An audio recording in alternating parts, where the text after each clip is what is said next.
For the event. So to officially open the event, we would like to welcome the representative from Indonesia's Ministry of Higher Education, Science and Technology, Prof. Yos Sunyoto, to officially open the event. To Prof. Yos, the time is yours.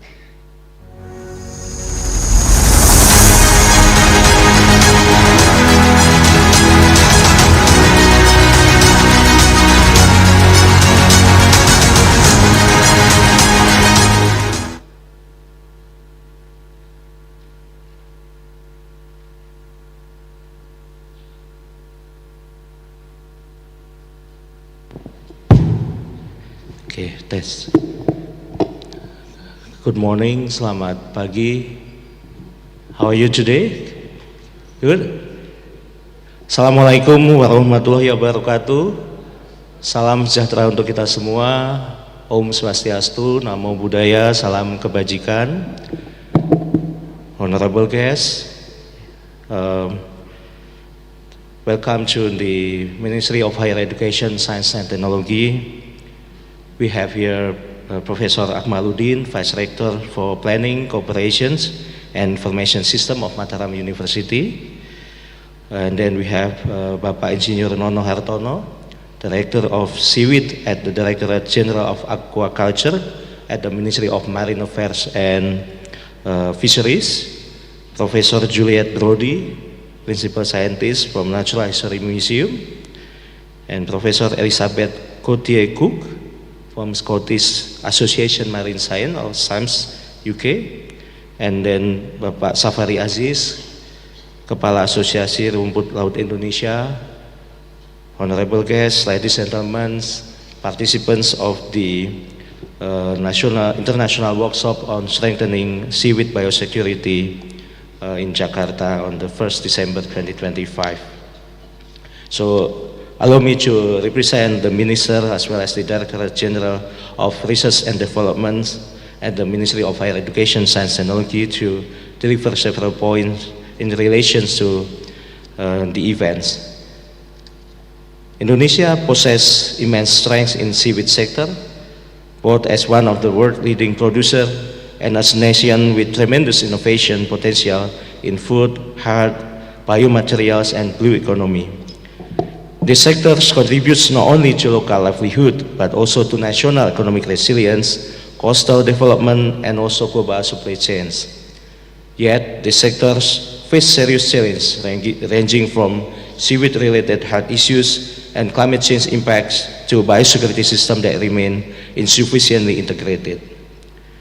The increasing frequency of disease outbreaks, shifting ocean conditions, and threats posed by invasive pathogens have further demonstrated the urgency of strengthening our preparedness and response system. For these reasons, seaweed biosecurity cannot be addressed by a single institution. Strong synergy is needed among the Ministry of Higher Education, Science and Technology, the Ministry of Marine Affairs and Fisheries, the National Research Innovation Agency, and other stakeholders that are related to these issues. So with better shared responsibilities, we can build unified national frameworks for seaweed biosecurity.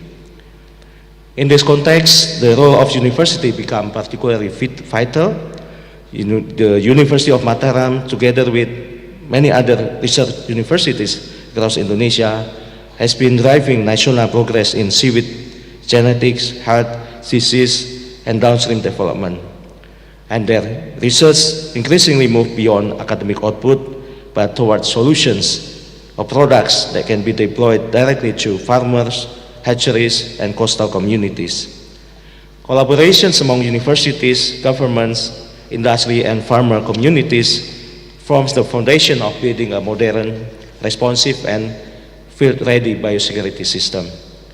These include early detection protocols, standardized diagnostic tools, and community-based surveillance models that empower farmers as the first line of defense.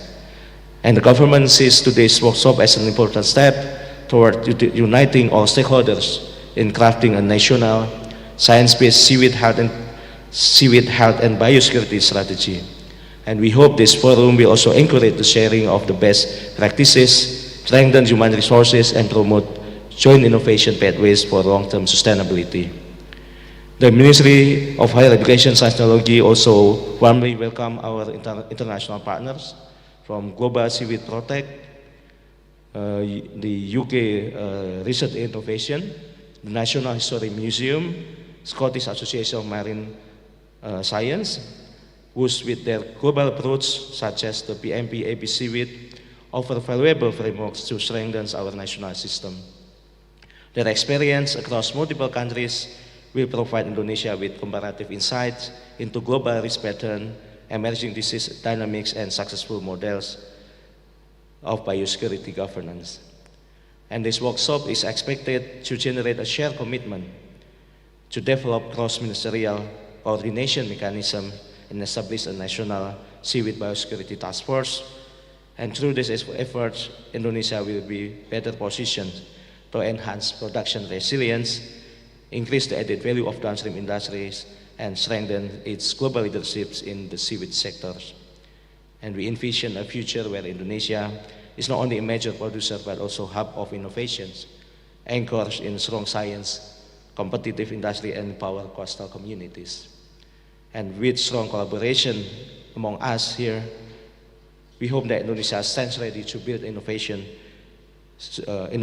sustainable, and globally competitive future for our seaweed industry.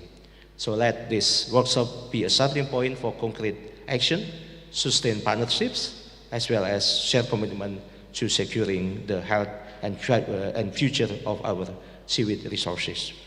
Thank you very much for your attention. Wassalamualaikum warahmatullahi wabarakatuh. Thank you, Prof. Yos, for the opening remarks and the valuable remarks. Next, we would like to invite the Vice Rector for Planning, Cooperation, and Information System of University of Mataram, Prof. Akmaluddin, to deliver these opening remarks.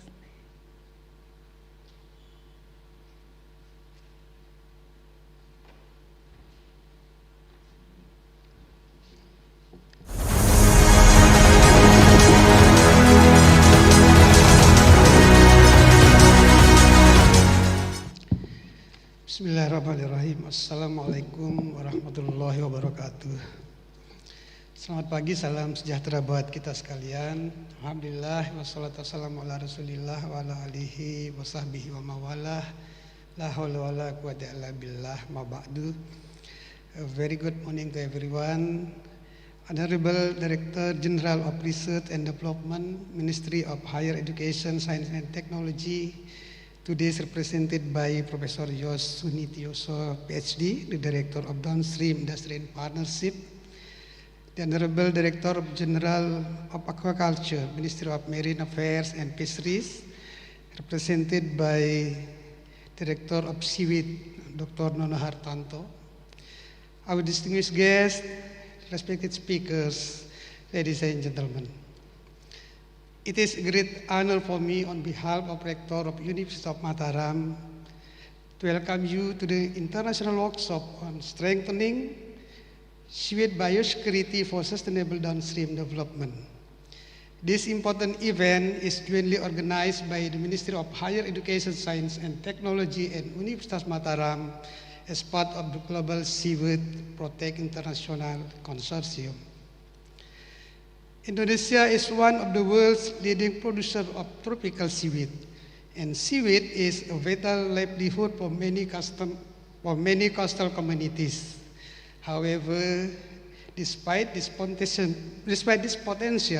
more than 85% of our seaweed production is still exported as raw materials, a practice that limits the ability of our nation to fully capture the economic value embedded within the global seaweed value chain. At the same time, we face significant biosecurity challenges from itchy disease and epiphytic infestation to the declining genetic quality of seedlings and inadequate traceability system. These issues continue to hinder product quality and threaten the sustainability of supply, a major obstacle for Indonesia's ambition to move up the value chain into high-value seaweed industries. Through Global Seaweed Protect, Universitas Mataram work closely with globally respected institutions such as the Natural History Museum London, Scottish Association for Marine Science, SAMS, University Malaya, University of the Philippines, Kasetsart University, and the Yunus Thailand Foundation, with a shared commitment to strengthen seaweed biosecurity from upstream to downstream. This collaborative foundation paves the way for the development of high-value seaweed-based products such as functional foods, biomaterials, and biopharmaceuticals. We sincerely hope this workshop will become a key platform for aligning science, regulatory framework, and industry needs to advance a sustainable blue economy and deliver tangible benefits to coastal communities across Indonesia. On behalf of Universitas Mataram, I extend our deepest appreciation to all partners, collaborators, and participants who have made this workshop possible. May this gathering spark stronger collaboration, foster innovative thinking, and ultimately produce concrete recommendations for the sustainable future of Indonesian seaweed industries. That's all from me. Thank you very much, and wassalamualaikum warahmatullahi wabarakatuh.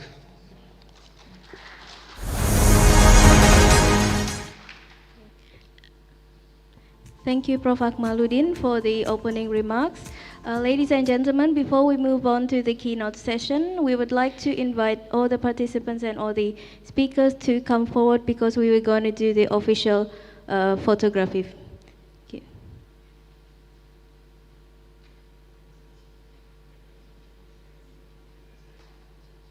We will do the official photo session. Thank you.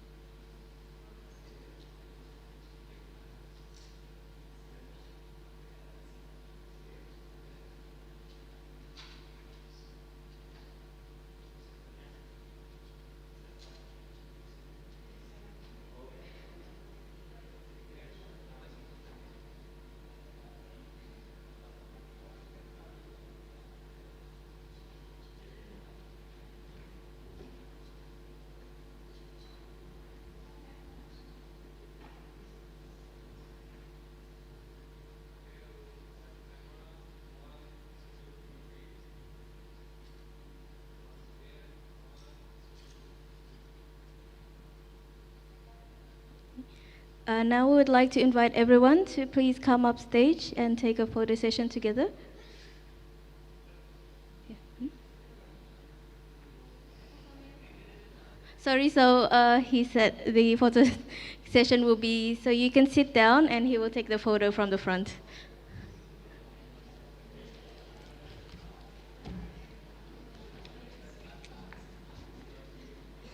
So everyone face the stage, please.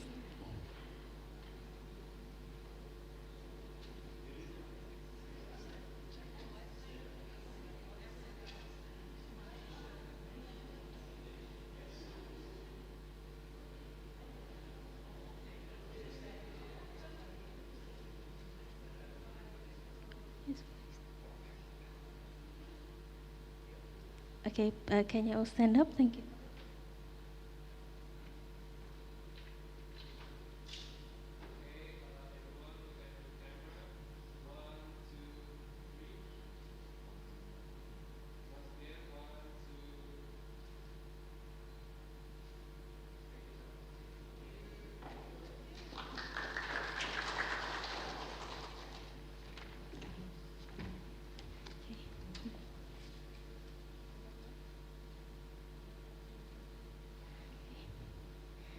Okay, thank you very much. Now we would like to move on to the keynote speakers session. The first one will be with the Director of Seaweed at the Directorate General of Aquaculture, KKP Indonesia, Mr. Insinyur Nono Hartono MAQ. The time is yours.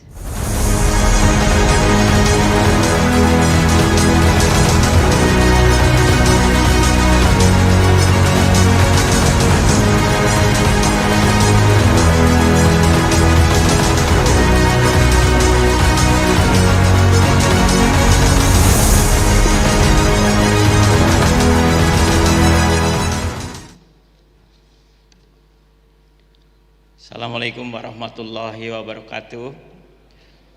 Selamat pagi, salam sejahtera buat kita semua. Yang saya hormati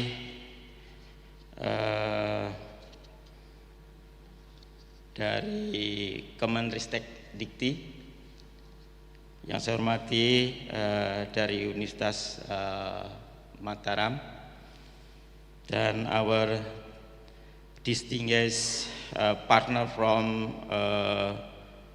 Global Seaweed Protect, Prof.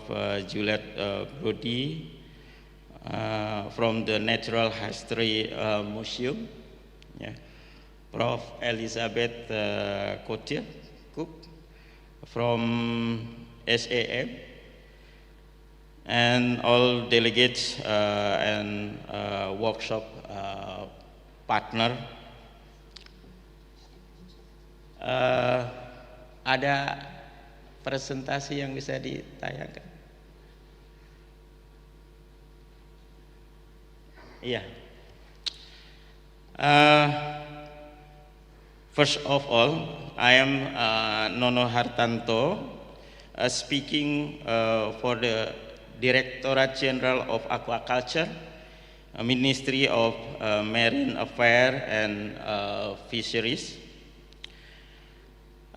Before I start, please accept sincere apologies and warm regard from our Director General, Dr. TB Hairul Rahayu. He cannot be here personally due to an urgent official duty that could not be rescheduled. He asked me to convey the ministry full support for this strategic initiative to ensure the future sustainable of our seaweed sector. This morning, we will discuss a key topic for our feature, the national regulation of seaweed biosecurity in Indonesia. Before we discuss the technical detail, let me explain why this sector is this priority for us. Every policy we make is based on the vision of a golden Indonesian 2045 and the Astacita mission from our President Prabowo Subianto. Especially we focus on mission number 2, for food self-sufficiency and blue economy, and mission number 6, building the economy from the village level. This is not just about reaching 8% economic growth. It is a real of the effort to improve welfare and reduce poverty for our coastal community. This vision become our strategy through the blue economy policy. Next. The ministry has 5 pillars of blue economy today. we focus on the third pillar, sustainable aquaculture development. The goal is clear. We aim to reduce pressure on the wild fishing and shift toward to aquaculture, which allow for regulated management and predictable production. This transition is vital to protect the ocean while ensuring the steady food supply.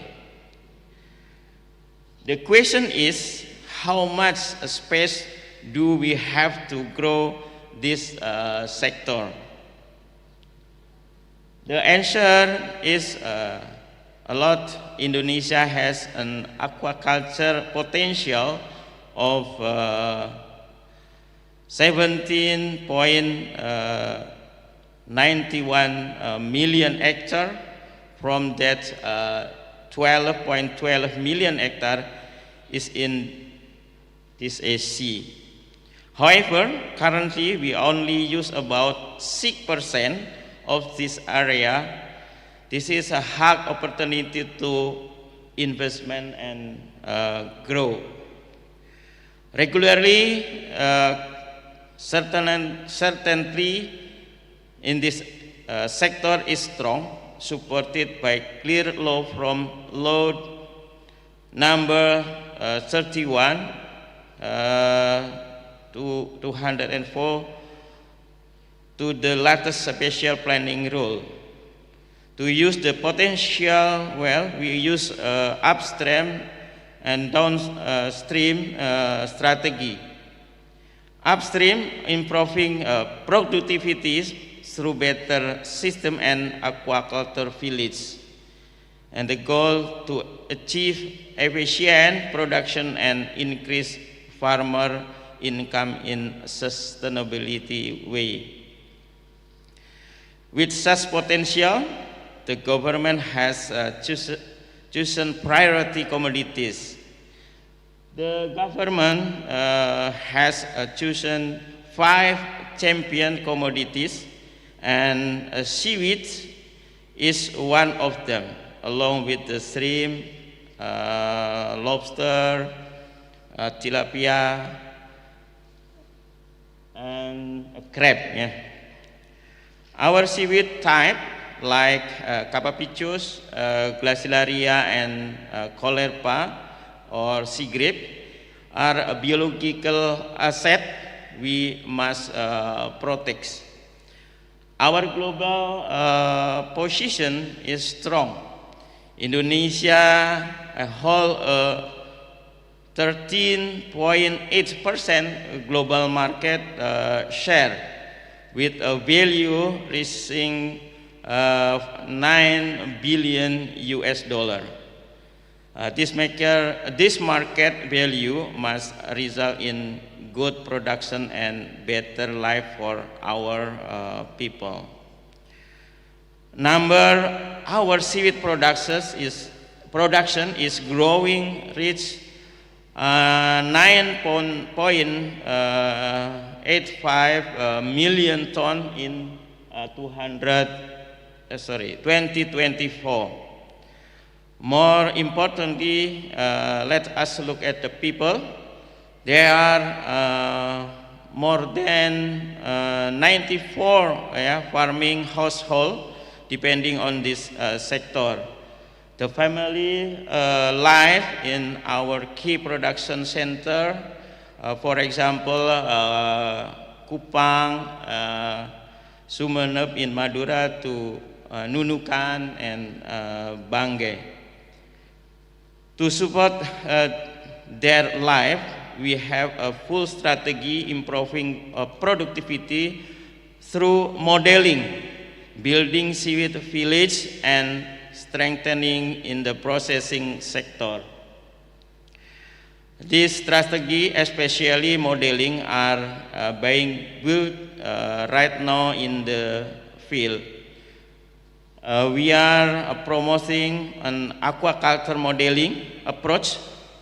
This concept connects everything from seed seed to processing in one area. Yeah, we test thing in Wakatobi, yeah, Rotendao and Sotes, Maluku. We are preparing seed nurseries and all necessary facility. Ideally, the goal is cut inefficient supply chains. We want to ensure farmer get food seed and clear market. However, ladies and gentlemen, achieving this benefit come with challenge. Modeling is our goal. Now, let us look our real strength and risk. The strength we have is a tropical climate for year-round harvest, and our farmers know that's a technical well. For our opportunities is our last unused marine areas over a golden chance to biosecurity by design, planning healthy zone right from the start. The challenges is our main enemies. They are pests and disease like ice and use of uncertified seed. This compromised seed carry disease that lower production. This is often made worse by choosing location that are not good for the environmental. To handle this risk, the government has prepared regulation as a shield. We have technical guide through Ministerial Decree number 1 in 2019 and the National Standard for Good Aquaculture Practice, or in Indonesia we call JBIB. These are practical guides. They explain when to rotate the location, how to keep the environmental healthy, and how to farm properly. Regarding the CBIB and Ministerial Regulation number 22/24, implementing good aquaculture practice is not required for business owners. This ensure food safety and environmental health. Also, human resource standard, Decree number 1/2024, require for farmer to be skilled, especially in checking for the sign of disease and seaweed. Let's us look at the technical requirement a farmer must follow. Yeah. First, location. Farming location cannot be unplanned.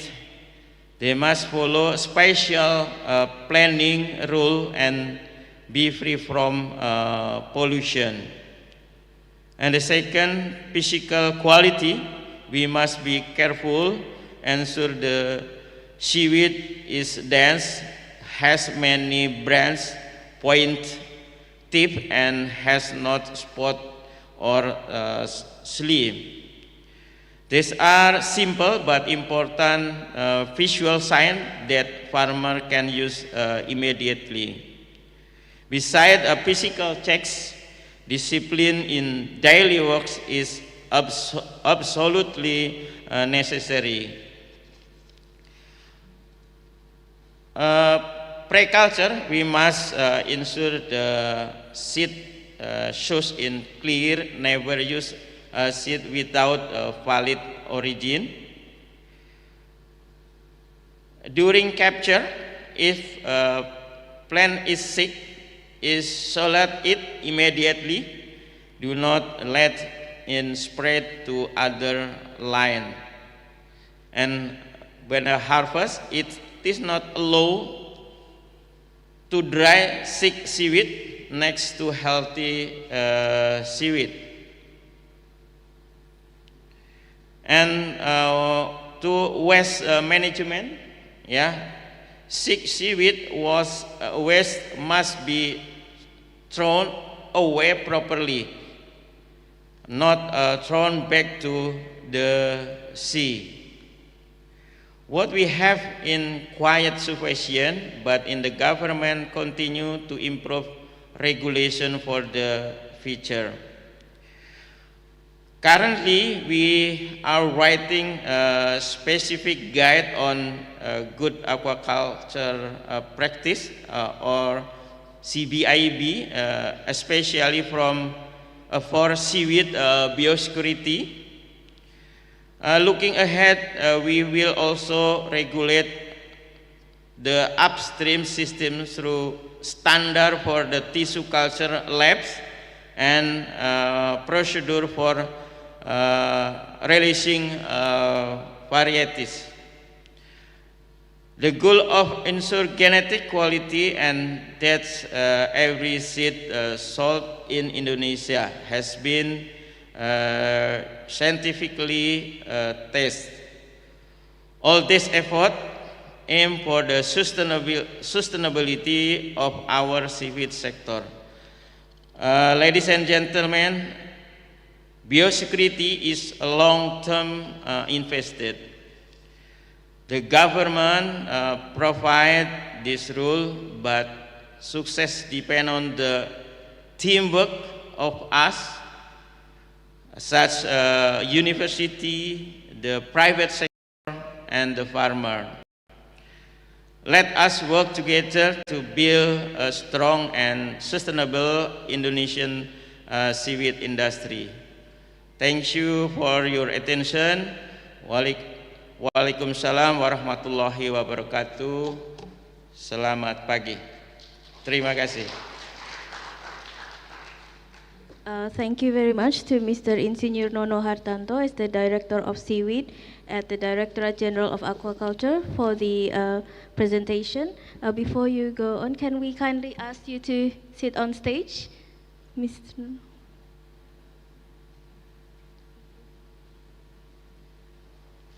Thank you.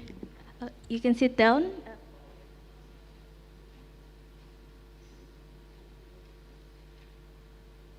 Okay, ladies and gentlemen, we'll move on to the next speaker, which is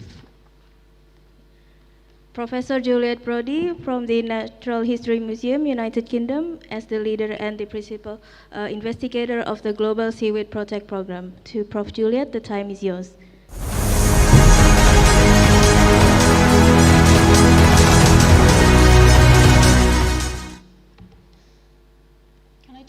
Does this move the slides on?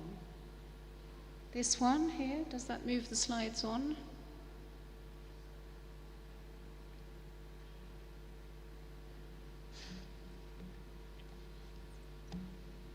Thank you, thank you. Here? I need to tell them. Okay, all right. Well, hello, so I'm Juliet, as I think you probably know by now, and it's my first trip to Indonesia, and so far I have really enjoyed it very much, and it's also fantastic to be here and to meet so many of you from the seaweed industry, from academia, and from a whole host of other different institutions. So I'm going to tell you a bit about the project, and I'm also going to tell you a little bit about conservation and the seaweed breakthrough. So I'm looking at this very much from a global scale, and I have 30 minutes to tell you that in what was once about an hour's talk, so I'll have to go fairly fast. But It's really a pleasure to be here, and it's really lovely to see everybody. But I actually want to start by, I want to ask you a question. I'm going to put you on the spot. So I'd like to ask you, how many seaweeds do you think there are in the world? And you can just put your hand up or shout, and I accept any number. So how many seaweeds? Now, the people who've been before, no cheating, but how many seaweeds do you think there are in the world? 5 million. 5 million, wow. Yes? Maybe how many seaweed species? Yeah, okay, I'll just... How many species? 10,000? 1 million? Any advance, any less, any more? No, they're probably all very good answers. We know that there are millions of algae across the tree of life. For the seaweeds, the reds, greens, and browns, we have described around about 12,000. We think there are 24,000. We've only described about half the species, and just keep that in mind for a world that's changing very fast. So our project, Global Seaweed Protect, our vision is to build a resilient, viable, sustainable seaweed production system in Southeast Asia that will serve as a model for the rest of the world. And our partners are Malaysia, the Philippines, Indonesia, Thailand, and Vietnam. And as we've already heard, we can't do this alone. We have to work collectively to make these things happen. We've had continuous collaboration, particularly between the Natural History Museum, myself, and Professor Kotier Cook, and our colleague in Malaysia, Professor Pai Kim Lim, who I'm sure some of you will know. So we've had continuous collaboration now since 2017 through Global Seaweed Star, through Aztec 1, Aztec 2, and Global Seaweed Superstar, and now Global Seaweed Protect. And I would just like to also recognize the UK government for committing this funding to this long-term project. We're very, very grateful for that. So let's just go back to those seaweeds for a moment, and I just wanted to remind people about the seaweeds, because not only are there 12,000 described, maybe double that number or more, but they are the oldest eukaryotic group of organisms on the planet. So the first eukaryotic organisms were red algae at 1.6 billion years ago. Same for the green. The brown algae, that date is wrong, it's now about 400 million years ago, so a relatively newcomer. So I think keep that in mind. You have these organisms whose ancestors go back to well over 1 billion years ago, and we're seeing changes now in the last 20 years, where they're changing probably more rapidly than many times in their geological history. The other important thing to remember about them is that they form habitats, and that's something that is very, very important to the marine environment, to fisheries, ecosystem services, and we'll talk a bit about that. They do form a whole wide range of habitats. They're not just one thing, and there are some here which you may know, some may be less familiar. But importantly, they're all very different, they're all very diverse, they all have very different characteristics, but the biggest of these are the rhodolith beds, and we'll come back to that too. So the project, then, it really revolves around 4 different areas. So it revolves around conservation, building resilience, about health of communities, the health of the seaweeds, the biosecurity, and it's also about community and livelihoods. Many of the things we've heard about already. The project overview is to develop resilient crops and improve biosecurity, and critically to protect the wild seaweed biodiversity and ecosystems. If we don't have those wild ecosystems, those wild seaweed stocks, We don't have the foundation for the seaweed industry. We don't have the foundation for fisheries. They are vital in this whole story. It's also important that community engagement and capacity is strengthened. Our outcomes are that we hope that farmer incomes and food security will be strengthened, and we also are working on ways of restoring wild seaweed habitats and enhancing marine biodiversity. We have 4 work packages, and I'll just tell you a little bit about those. So work package 1 is about sustaining resilient and viable seaweed production systems. And one of the big projects that we're working on now, I'll tell you a little bit about later on, is to implement a global seaweed protection strategy. And a lot of that will come through this seaweed breakthrough. This is a United Nations inspired project. The other thing that we're doing is to improve the commercial and wild eukumenoids. Any of you who have looked at the FAO lists will know that it's quite common to see unknown ulva, unknown red seaweed. Do you want to buy an unknown seaweed and eat it? Do you want to know where it's come from, whether it's organic, whether it's come from a healthy place? I do, and I think that's something we need to take into account. We have to fix those names, know what we're working on. We can keep all the local names. That's a very important part of this. It's what we call ethnophycology, but we need to link that all up. The other area that we were doing from the scientific point of view, and this is led in my research group by Rob Moritsky over there, is to have a look at the microbiome of these commercially important species, such as the eukumenoids, and see what happens when they get ice. And you can see here in this diagram what the healthy species, their microbiome looks like, and what the diseased ones look like. And you can see a shift from healthy to diseased. We're looking into some of what those bacteria are. It may be that those are bacteria that build up to try to protect the seaweed, or it might be that they're pathogenic. We're working on that. The second work package is to improve the resilience of cultivars to climate change and pests and diseases. Again, we've heard about that this morning. So this is about developing resilient cultivars from wild populations. It's about trying to name the species using DNA methods so that we know what we're working on. It's also about trying to diversify species in cultivation. So if it's not possible at some parts of the year to grow the eukumenoids, then the farmers could switch to another crop, like the gracillarias. And again, this is worked in with the different markets.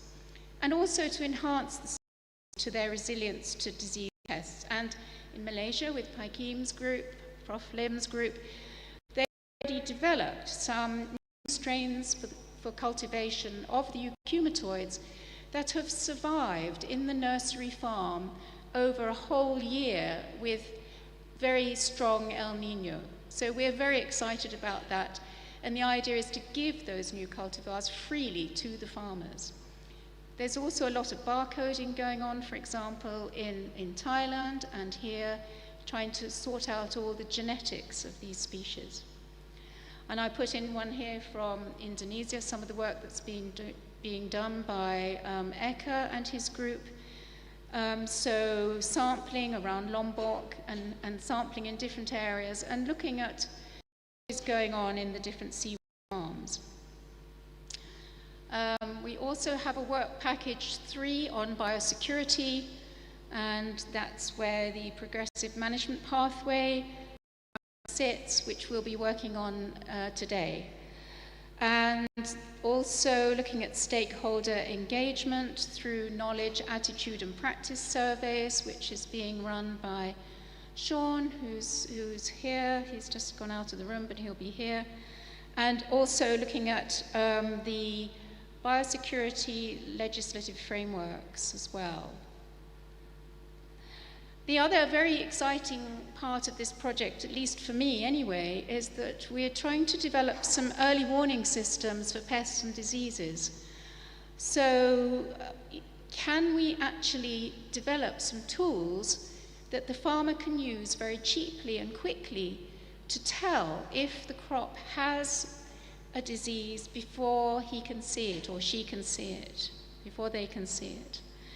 I think if we could develop something like that, that would be a really, really useful tool for them.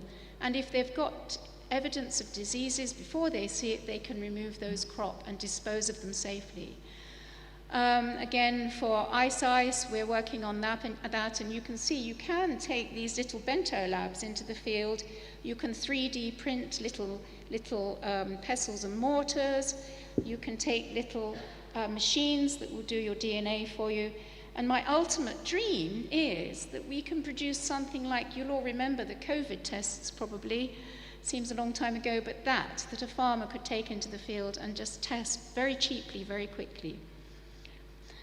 Work package 4, the last work package, is all about local knowledge, local solutions, local biosecurity, and equitable restoration.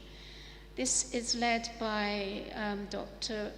Bernie Snow, and there will be case studies in Thailand and Indonesia. Thailand, they have these on-land cultivation farms of kalapa, but run by these entrepreneurs, and we were there in August, and it's a very exciting project. There's huge joy from these people that are doing it. They want to share their experience. They want this to be a model. And we were very, very sad this time that we were not able to get to Satun in Thailand because of these very awful floods. So I want to just talk to you for the last bit of my talk, the second half of my talk, a little bit more about protection. So our topic is all about protection in our title, and that covers all aspects. But let's have a look at it from the point of view of the conservation management. This is about maintaining, enhancing, and restoring seaweed biodiversity. It's about protecting those wild seaweed stocks, which I've already mentioned. And it's really important that the stakeholders are incorporated into those management decisions. Why do we need seaweed conservation? I feel like we already have had that this morning, but we know that the seaweed support marine biodiversity. We know that they provide many ecosystem services, and particularly SDG 14, life below water. I think critically here, seaweeds are the basis of the global seaweed industry. Without them, I don't think we have a future for the seaweed industry. We have to look after them. They support millions of livelihoods around the world, particularly here in Southeast Asia. And as we know, they are at huge risk from climate change, ocean acidification, and anthropogenic impacts. And I think this slide, next slide, sorry, yes, next slide. I think this slide says it all, okay? So here you've got the mid-1970s. It took 5 people to carry one eucheumatoid specimen, 5 people. Now, this picture was taken this year. I took this picture in Semporna just a few weeks ago. Look at the size. This is something that's happening all over the world. We're seeing it in quite a lot of species. The size is decreasing as the temperature goes up and as conditions change. And also the type locality, the first place that Capophycus alvarezi or cotonii was found, it's no longer there. It's gone. It's gone. And the other really critical thing here is that seaweeds and their habitats, they lack adequate protection. They're not protected well compared to seagrasses, mangroves, salt marshes, and corals. They're often excluded from international and national and regional policies. They may be implicit there, perhaps in a coral reef where 90% of the coral reef might be seaweed, but they're not stated as seaweed.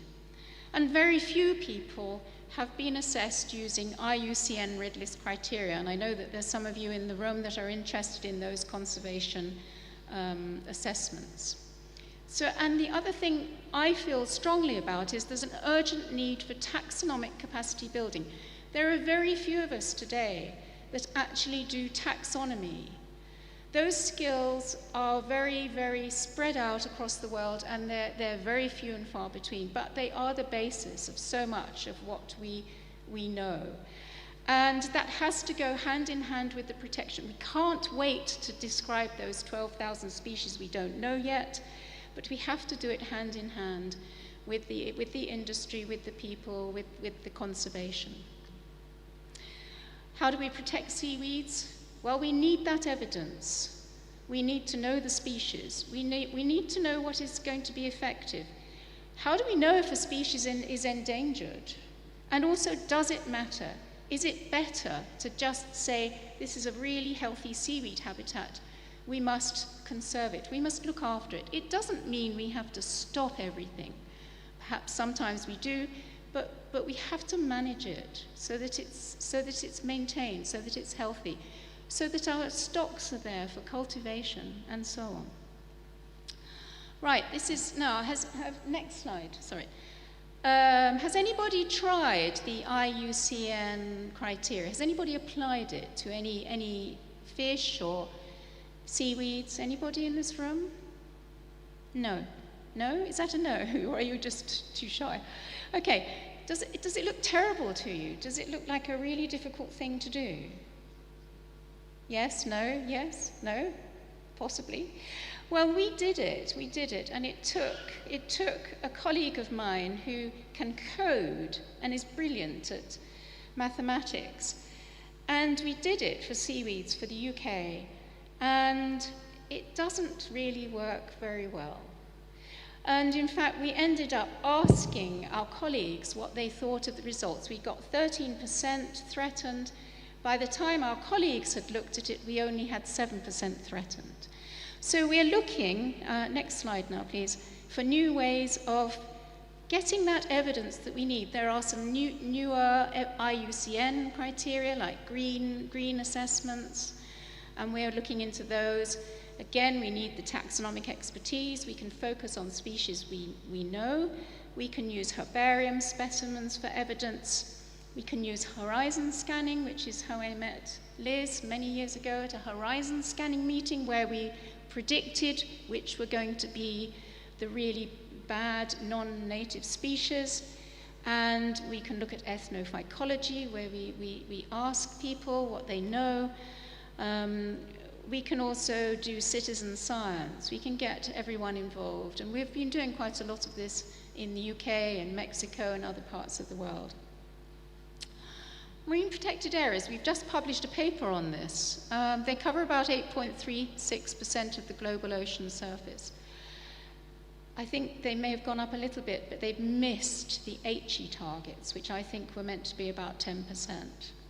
But the interesting thing is that about 50% of seaweed farms are within the vicinity of a marine protected area. And that means that there is this global network that could be adapted by farmers, by local stakeholders, to potentially build that into looking after these wild habitats in connection with their seaweed farming. And there are also these other effective management areas, these OECMs as well. So my big thing is, could the conservation of the wild seaweeds and their habitats be coupled with the seaweed farms? And that's all in this paper. We've got 2 more papers coming out, and they're all open. They should all be open access or available. What about the current state of seaweed restoration? Well, it's considered to be a nature-based solution. It's supposed to help with climate change, but it's challenging and it's expensive. And most of the seaweed restoration so far has been focused on the kelp.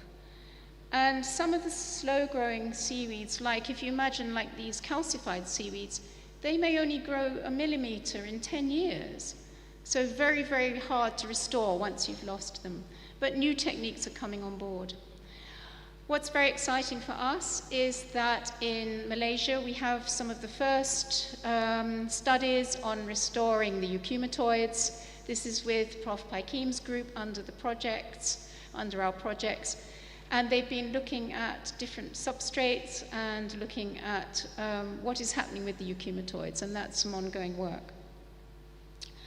Another very interesting way that is being pursued in the Philippines with Prof. Mikey Relida's group is maybe restoring the eucheumatoids using coral fragments. You can just sort of put your spores onto the coral fragments and put them out into the wild. Very like the sort of green gravel idea that's been used for kelp. And just to say that in some parts of the world, 80% of the kelp has gone. Or 90%, you know. We're losing a lot of seaweeds. We have to think about how we can bring them back.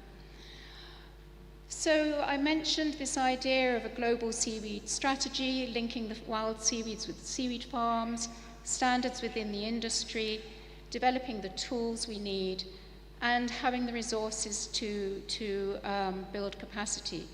And I want to finish with just talking a little bit about the seaweed breakthrough, but let's just go first back to 1992 and the Convention on Biological Diversity.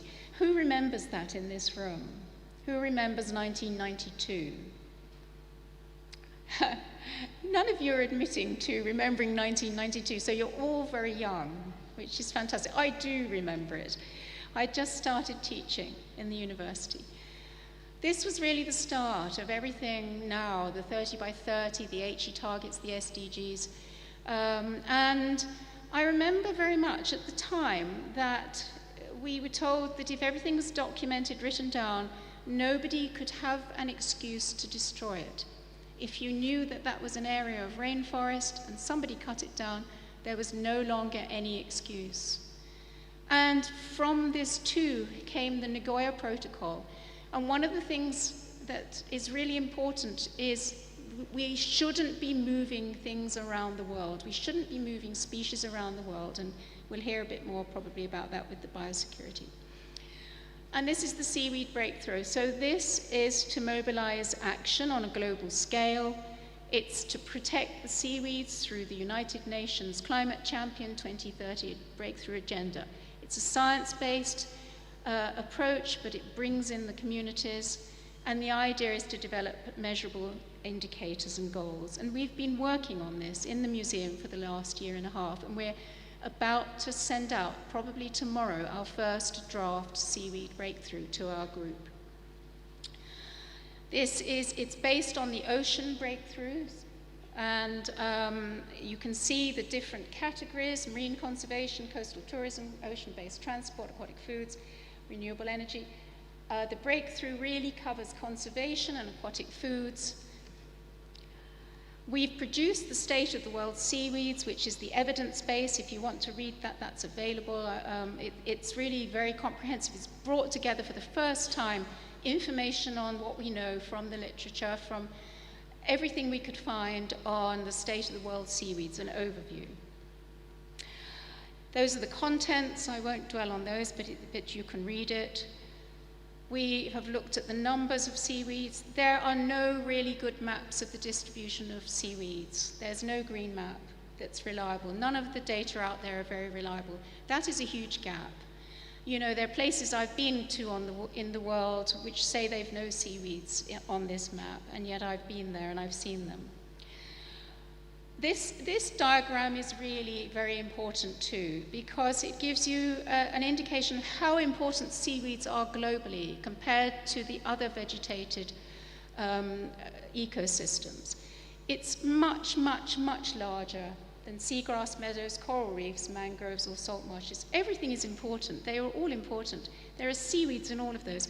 But seaweeds far outnumber the area of those others, and yet they have had much less attention.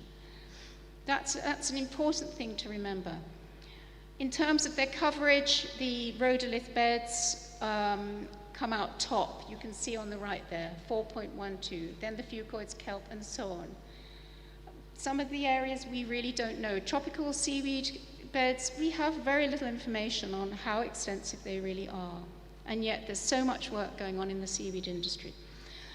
We've looked at this in the Northeast Atlantic. We predicted what's going to happen.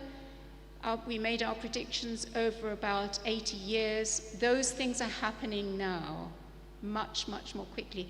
Species are moving much more quickly in response to climate change than we had predicted, in a really quite frightening way. There's very little protection. The only protection is really kelps, 16% within marine protected areas.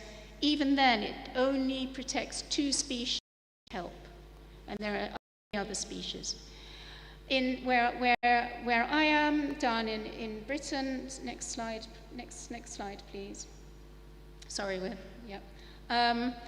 we've had these summers where the temperature's gone to 40 degrees, and you can see they're very, very stressed at the top.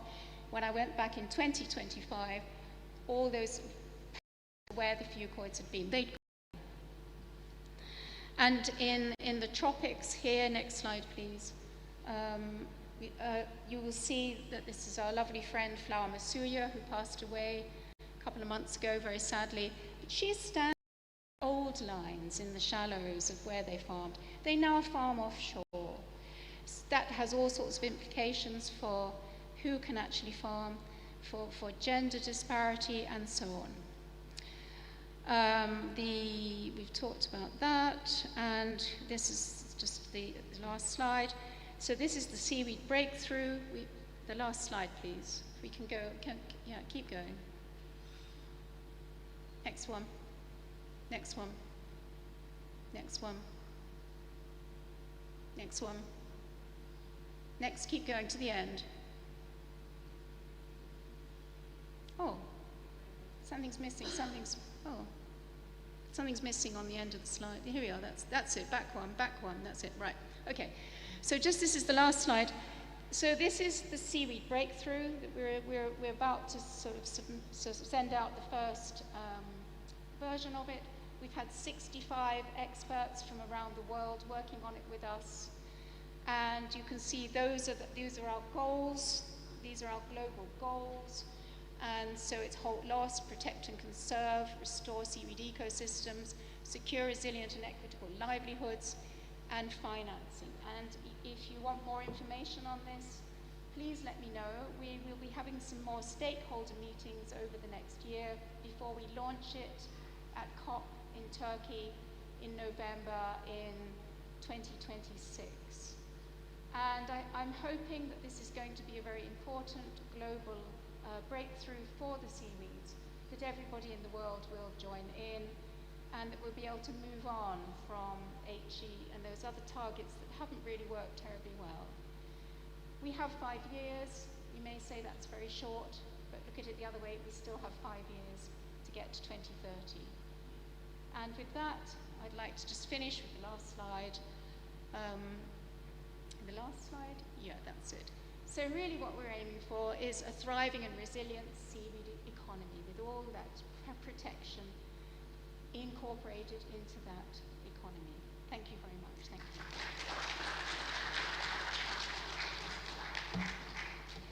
you. Thank you, Prof. Juliet, for the interesting presentation. I'd like to kindly ask you to sit on the stage, please. Thank you. Thank you, Juliet. Okay. Now I'd like to move on to the next keynote speaker, which is the Director of General of Research and Development, Ministry of Higher Education, Science and Technology, Mr. Dr. Fauzan Aziman. The time is yours. Thank you.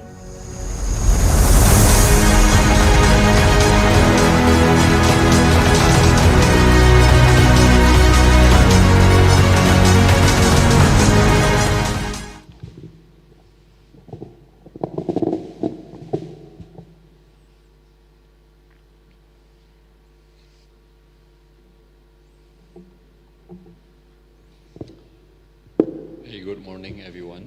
Assalamualaikum warahmatullahi wabarakatuh. Salam sejahtera bagi kita semua. Om Swastiastu, Namo Buddhaya, salam kebajikan. Distinguished guest, Professor Akmaluddin, Vice Rector for Planning, Cooperation and Information System of Mataram University. Thank you for joining us this morning. And of course my colleague, akhirnya ketemu Pak. ketemu yang kedua kali sebetulnya. Bapak Insinyur Nono Hartono, Director of Seaweed at Director General of Aquaculture dari Kementerian KKP, and then Professor Juliet Brody, Principal Scientist, Natural History Museum from the UK, and then Professor Elizabeth Cotier-Cook, Scottish Association Marine Science. Thank you for coming as well. And then Safari Aziz, Kepala Asosiasi Rumput Laut Indonesia. And of course, all speakers and participants of today's conference. Apologies for being late due to a meeting earlier this morning with the minister, but hopefully we can convey a few messages with regard to our report to the theme of biosecurity, of seaweed biosecurity. Our angle is more or less we support R&D progress on this field, but at the same time we would like to see integrations more with outside of Indonesian academics. We feel that infusion process of discussions and then involvement of international efforts, especially understanding our seaweed ecosystem, and moreover on biosecurity itself, becoming more and more relevant and important. So my name is Fauzan Aziman, Director General of Research and Development at the Ministry of Higher Education, Science and Technology. Let me start with explaining an ecosystem that we are building. So this is the baseline of our ministry with regard of what we try to build in terms of our knowledge-based economy. So we do have one challenge and also opportunity at the same time. So Indonesia by 2045, around 65% of our populations will be at the productive age group, which means that we do have pretty good inertia to shift our country into advanced country. So we do have at the moment 280 million people, and then 65% of them will be at a productive age at 2045. But at the same time, we do have a critical challenge in terms of total productivity factor, which means that we need to be strategic enough in understanding both opportunities and challenges at the same time. So what we built 4 key strategies within the ministry. We feel that the very baseline that we need to build is human resource upskilling, which is talent development within the country, especially in the context of R&D. And then the second is we are building more quality over quantity in terms of our research outputs. So this is also aligned with what we do today. We hope that by exchanging ideas and then disseminating as well, and also collaborations, more and more will improve the quality of R&D outputs within the country. And then the third strategy, this is what we call in Indonesia downstreaming. So we do have direct translations to this called hilirisasi, but I think in the UK might probably be more common translational research or commercializations of research output essentially. And what we push towards this key pillar is the importance of partnership. Because at the moment what we see in Indonesia, research outputs are not being scaled well to the both markets, also to our society. So we do have even a dedicated directorate within our Directorate General called Downstreaming Industry and Partnership. And I would like to introduce Director of the Directorate, Professor Yosunitioso, who is also within the participant and also the key supporter of this today's program. And then the fourth is our ability to be adaptive in building our policy. So our discussion today will hopefully influence data-driven, evidence-based policy that the government would like to build. So feel free to provide inputs, and then gladfully as well, I enjoy your presentations, and somehow or another, I do have align perspective in some of the key items that Professor Julie mentioned earlier. So hopefully this 4 strategy embedded within key foundational programs within the country, both on the software side and the hardware side, will boost our economy through science and technology, which is called knowledge-based economy. And of course that will then affect the way our biodiversity and then also all other things that we would like to achieve within the country. Now, in terms of the key topic of today, let me share a few key thoughts from us. This is a little bit high level. At the same time, hopefully, this provides a few insights of how we see seaweed futures strategy. We feel that first of all, we see seaweed is key. This is important. In Indonesia, within the Ministry of Investment and Downstream Industry, they have identified 28 commodities, so highly important for future investment commodities within the country, and then one of which is seaweed. And then I think easy we can see why.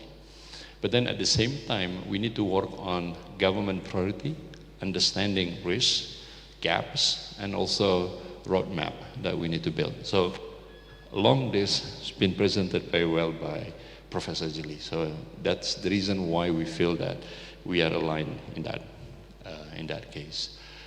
So in summary, we feel that we need to protect our supply quality. This is where the seaweed biodiversity comes in. We would like to enable value capture. So we would like to see more and more downstreaming process that we can support. And then we would like as well to see more stabilized livelihoods through coordinated action. So this is where government comes to play. And this is as well our commitment to assist the integrations within wider governmental effort. And in the next slide, I think it's just because the laptop is a little bit far away. Okay, so we start to see what is key problems. Despite, of course, there are more than this, but we try to see, is there any common issue that we need to tackle? And then this is one of examples that we see, which is biosecurity threat, and then that was also explained by Professor Julia, that ice DC, for example, something that we need to look into a bit deeper. But of course, this is more or less from our point of view is something which we need to put an effort to understand first, and then second is to build whether or not we have sufficient capacity to carry out research, and then build mitigation process, and that includes to see how this will be impactful for our seaweed productions within the country. So I strongly support that we are working towards this, and then hopefully through current workshop we can really identify a few key strategies on dealing with the threat. Now when we are looking into enabler, the reason why we want to see this is because then it is all about any governmental interventions that we need to do. And a few enablers that we feel important is on the regulation itself, but then we have the ministry working the regulations involved, so that is something which we feel is a good ecosystem already. We would like to see as well seed banks and nursery networks to grow, and then develop centralized diagnostic and surveillance systems. So this is perhaps not so easy, but if we can start with something local, then can be replicated further. So something could probably started in Mataram, in Lombok, but then can be replicated further. So one way in Indonesia that we try to do is to really focus on a key locus area, and then we help providing support on replicating good practice guide towards a bigger part of Indonesia. So hopefully discussion today could lead to that discussions where good practice guide probably learned from the UK side could probably be impactful and then meaningful for us for scaling up process in the future. We would like also to see a comprehensive training for our smallholder farmers. So it's not all about the technology, and also of course understanding the key interventions we need on that aspect, but also to see people who are living within that ecosystem. And we then see how R&D could be a priority. So with Professor Sunituyoso, we are working to build a downstream industry program for seaweed, and then this is supported directly, especially by the Vice Minister, Professor Stella Christie. We are looking into partnerships, so this is also an open discussions, perhaps more partnership with UKRI, for example, that we can build to establish a few things. These are just a few examples that we see why R&D priorities might be in this area, and that involve as well a few accelerations on the climate resilient breeding, for example, and then depth-specific strain trials. But I think moreover, I think important, we will look into the importance of our, again, local examples that we can then multiply within the country wider. Now, if we then look at the downstream value, we are linking between R&D and then the value of development within the context of seaweed.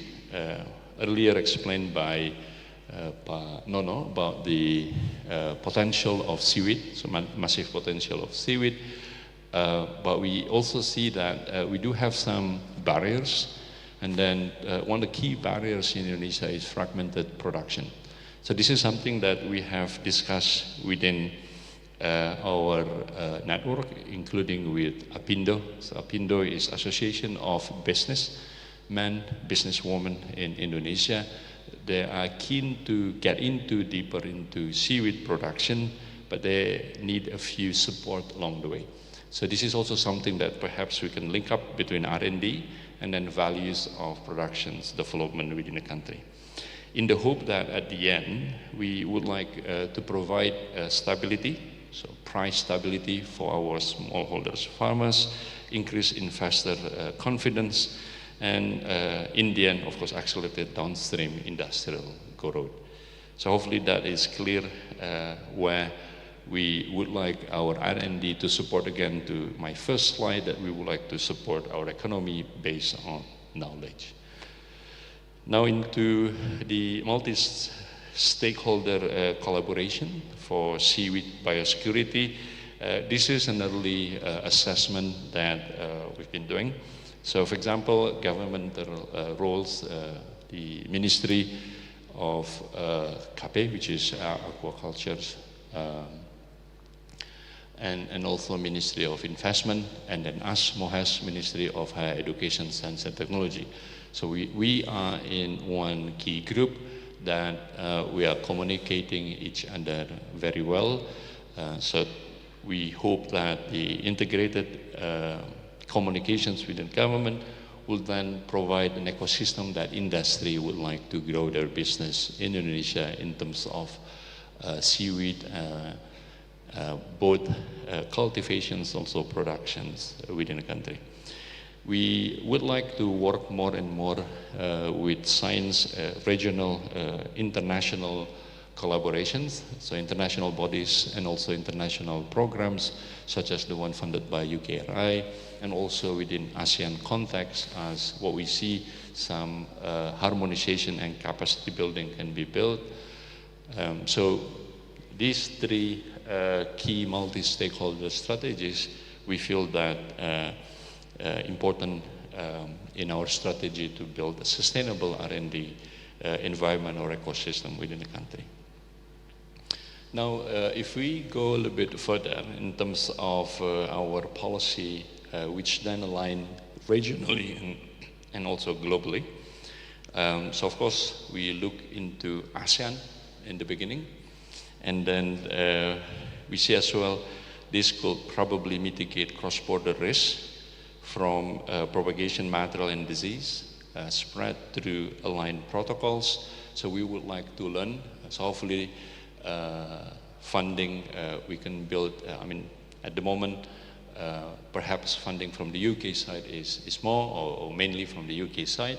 But we are offering as well a co-funding scheme, if useful, especially for future schemes, so we can continue providing a co-funding scheme to continue the program.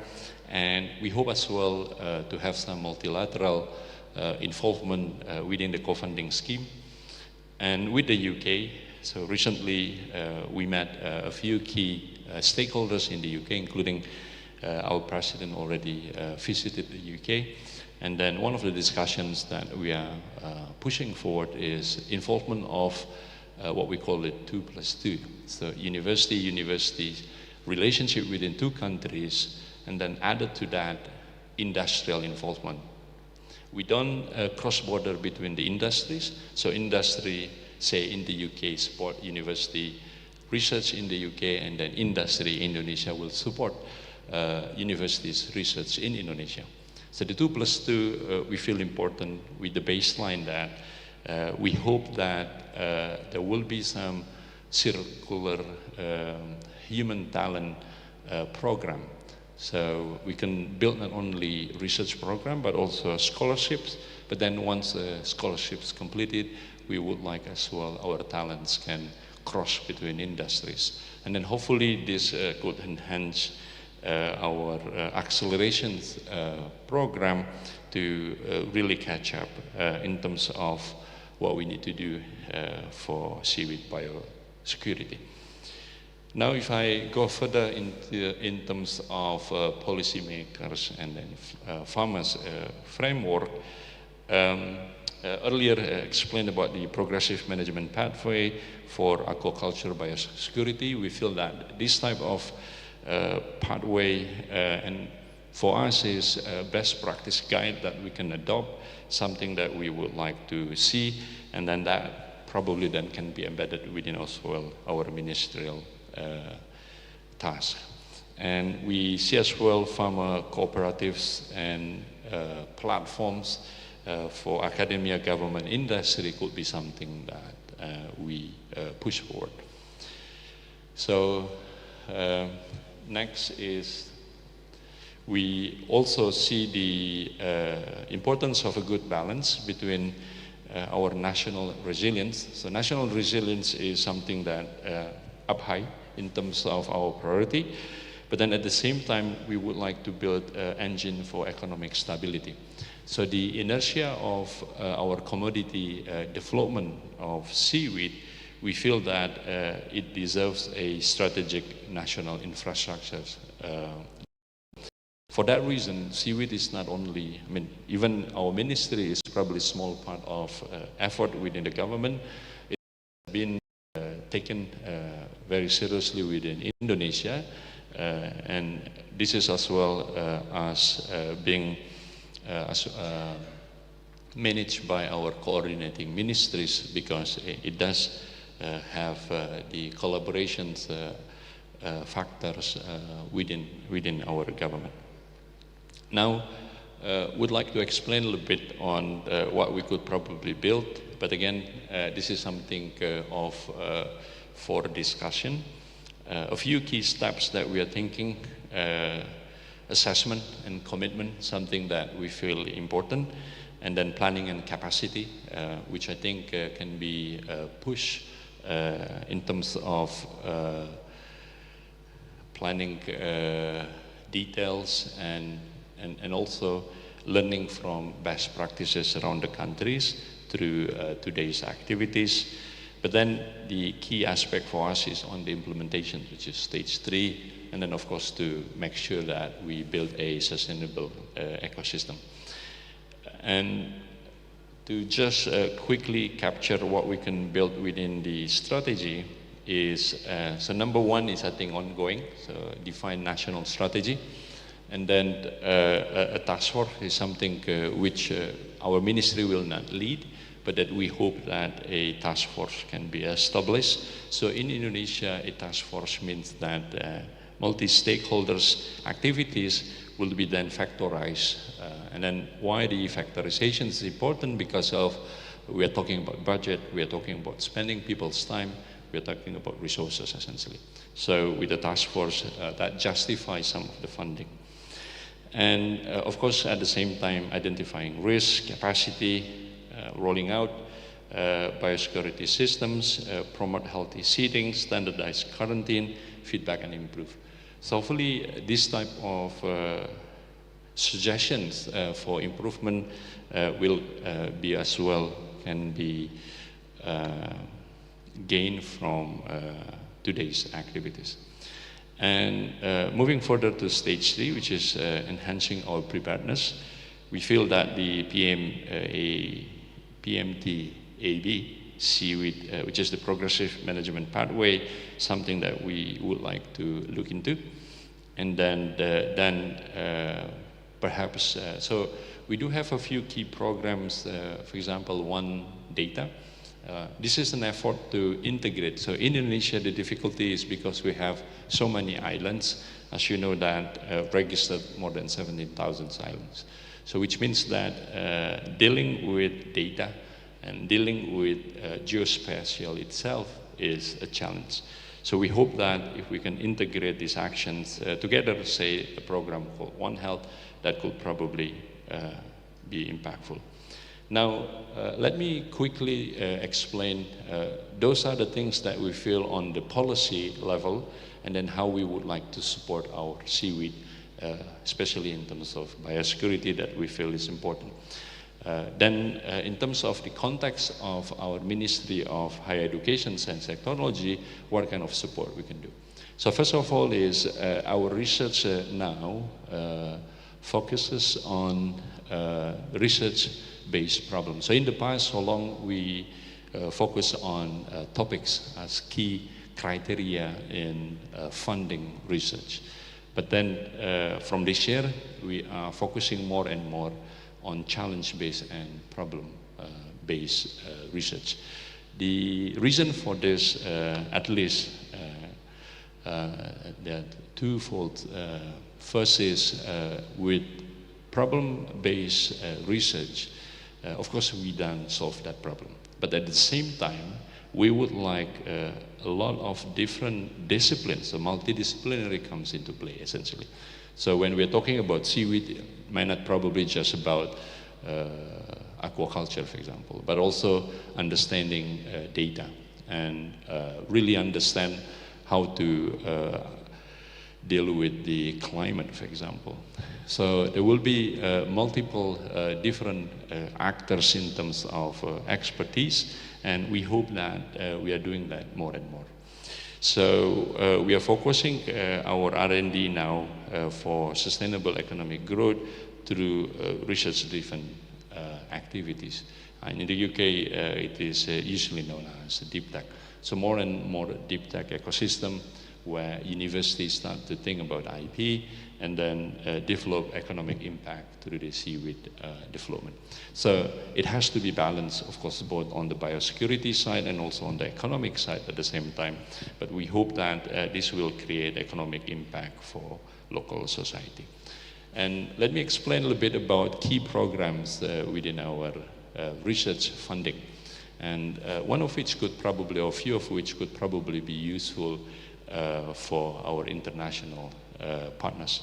So we do have only 2 programs within our ministry in terms of R&D, especially for 2026.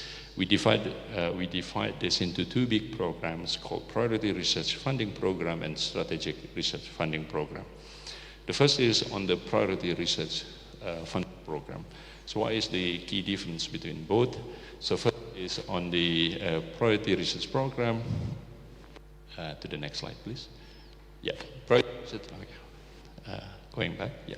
Priority research program is a research program that we put importance especially on equity, distributions of our funding.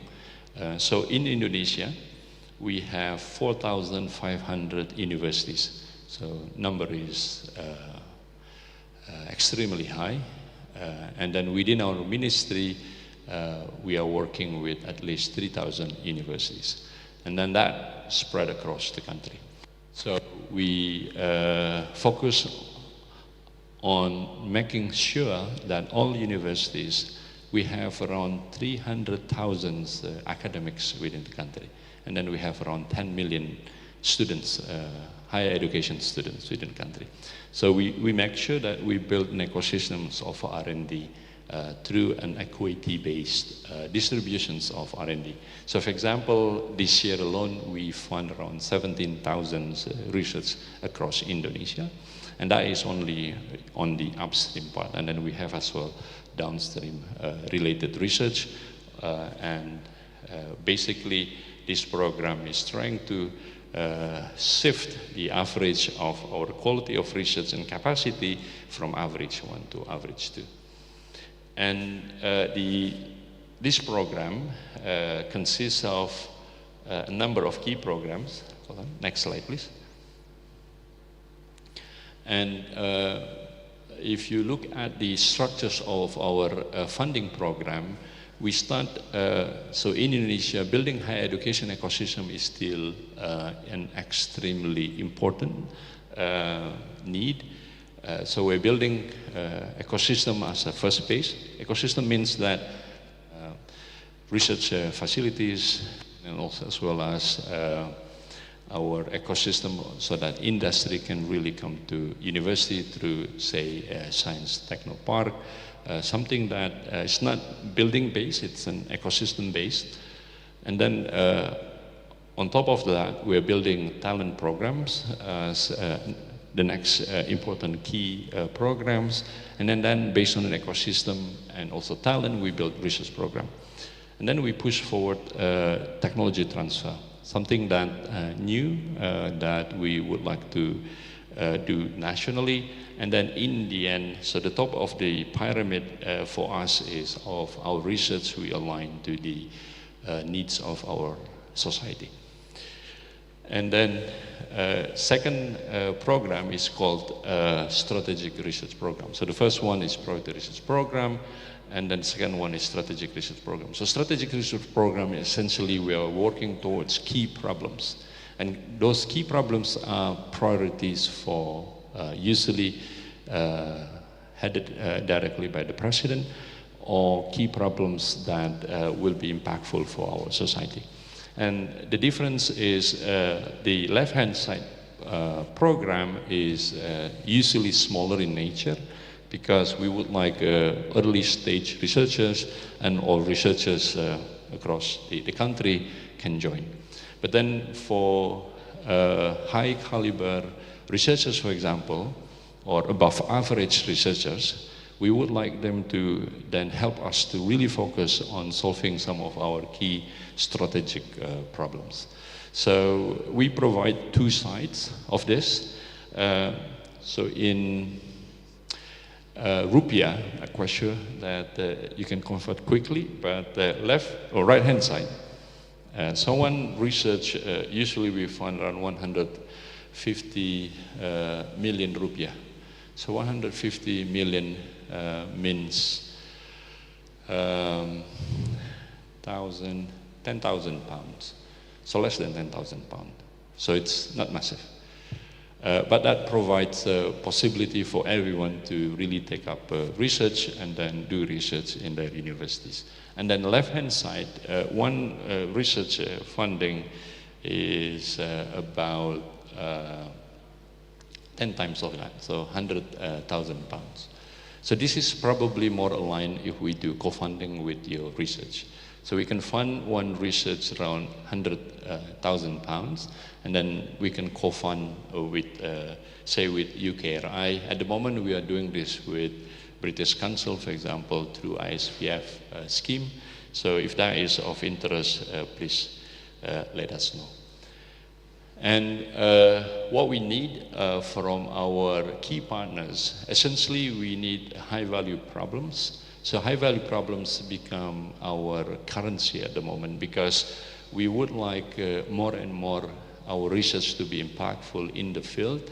And then in the end, the trajectory is that we would like campus to be node of economy. So for example, if you go to University of Mataram, we would like University of Mataram to be an impactful society for its local economy. So this is something that we are pushing towards through key development of programs within the country. And that's pretty much the programs, and this is just a few of the key schemes of the program, which we divided into 3: talent development, research, downstream industry, relevant to today's activity. For example, we do have funding for research mobility, so we can invite researchers from around the world to come and visit Indonesia, and then vice versa as well. We can send our researchers to go overseas. We have as well inclusive publication camp, because some of areas across Indonesia, they don't have sufficient access to how to write papers, for example. So we provide some of funding to make sure that they understand how to write papers. So we have a varying degree of activities within our ministry's funding of research. And I think probably key is to see that international collaboration. So this is where we put emphasis on the importance of infusion process, and then funding through specifically, preferably co-funding scheme with multiple countries, both bilateral or multilaterals. And we would like to also explain that all the funding that we provide, we design in a way, I think, similar to the UK side, from the lower TRL to higher TRL, and then we provide key funding so that we can really cross that valley of that bridge. But again, it's easier said than done, so things are relevant to the downstream side. We intervene quite heavily through a few key programs that we built.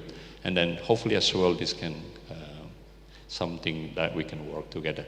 So one of which is hackathon program. Hackathon not for the students, hackathon for researchers. So we bring problems, sit down for 2-3 days, and then try to solve. At the same time, we bring also investment ecosystem to the table. And this is just to show some of our research outputs. They do have economic value. So apologies again in rupiah. So lots of zeros. That is 10 billion rupiah, and then feel free to use Google to convert to pounds. That is royalty value per year per product.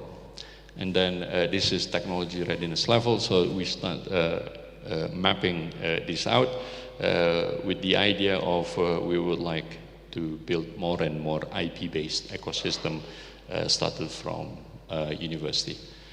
And then at the same time, apologies, this is in Bahasa Indonesia, but this is our key roadmap that we are building. And then the key roadmap includes, of course, seaweed within the trajectory. And what we are building here is not only a static roadmap, but what we call it dynamic and then multi-stakeholder roadmap.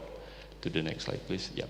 And to give you a perspective of how we link R&D and economy.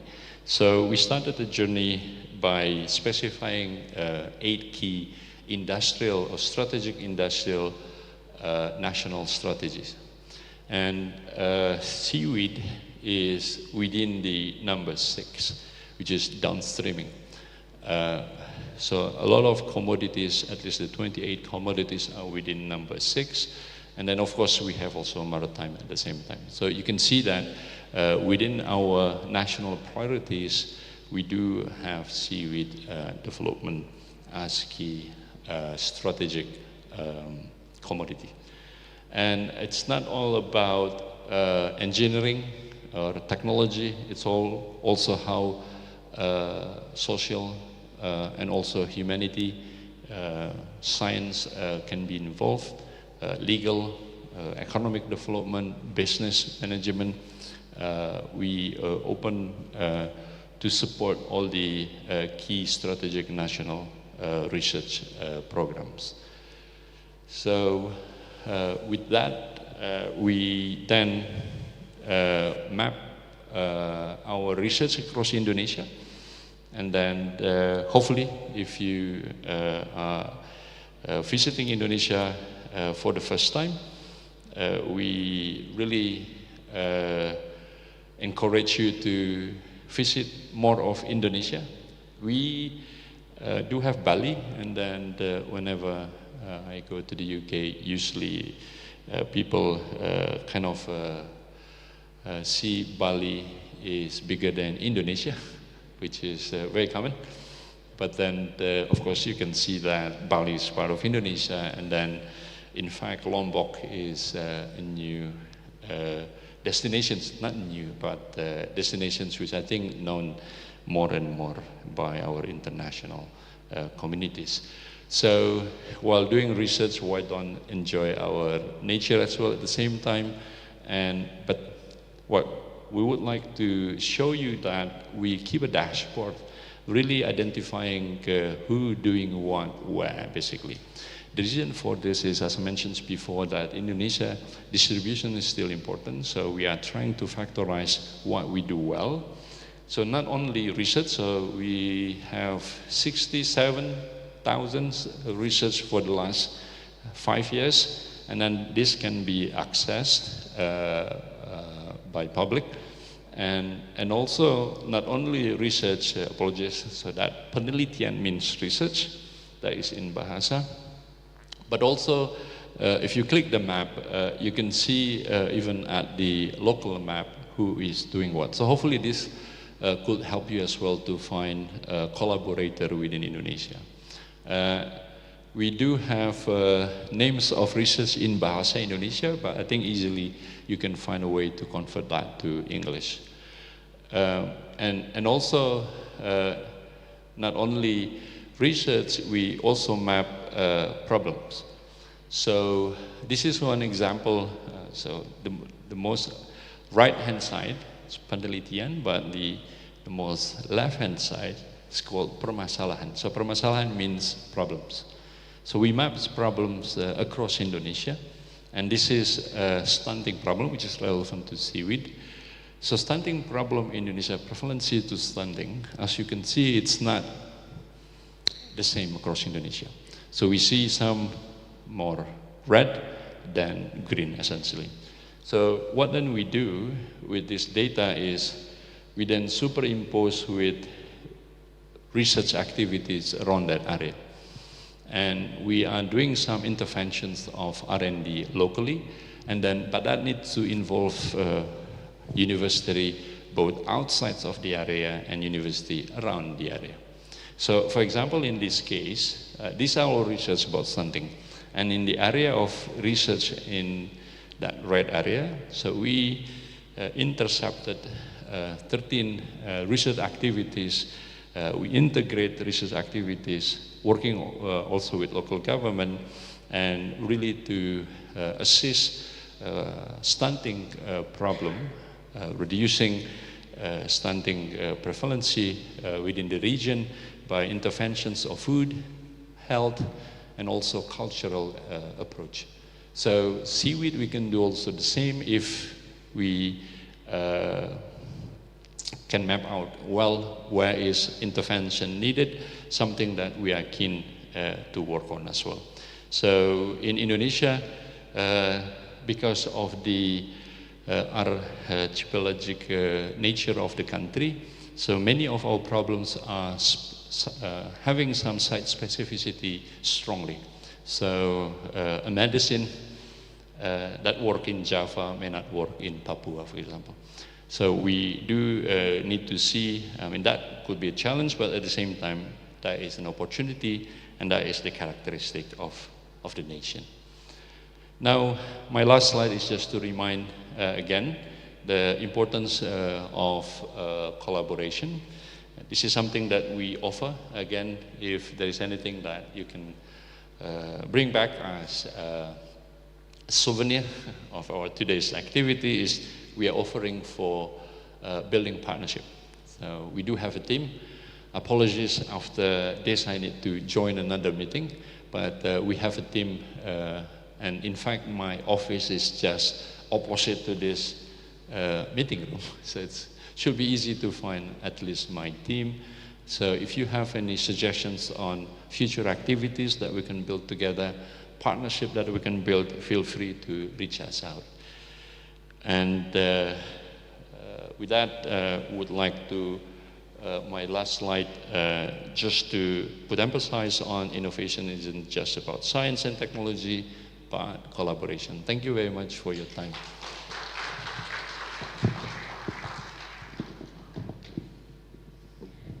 Thank you very much, Dr. Fauzan Aziman, the Director General of Research and Development, Ministry of Higher Education, Science and Technology. I'd like to ask Dr. Fauzan to stand.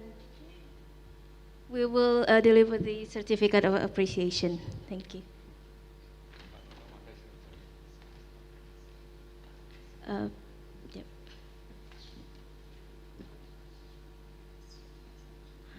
The certificate of appreciation will be delivered by Prof. Akmal, the Vice Rector of University of Mataram.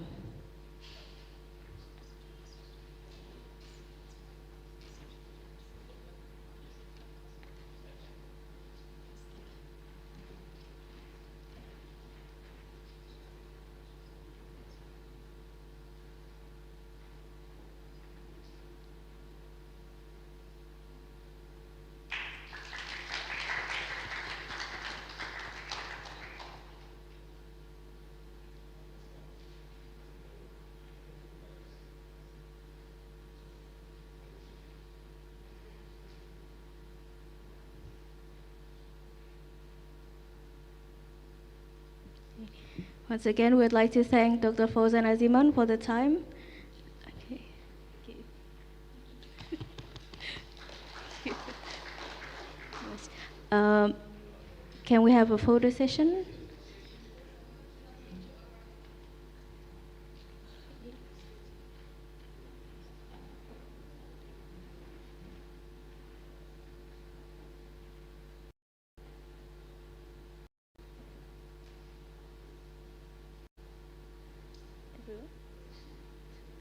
Can everyone come on stage? We can have a photo session.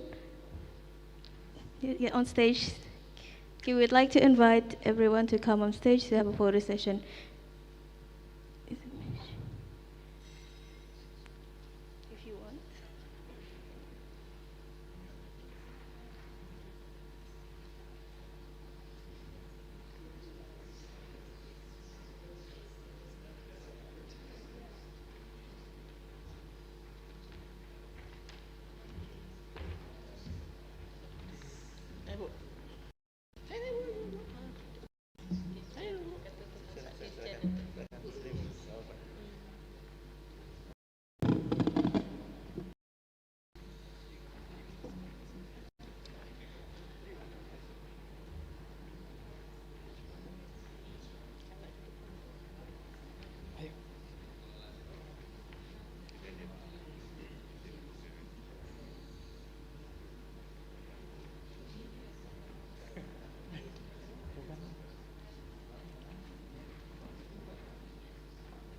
Sebagian di bawah.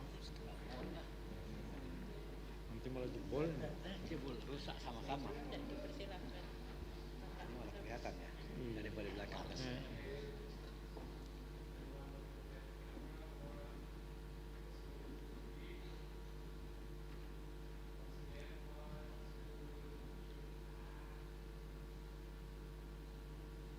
Oke. you very much. Jebol kan?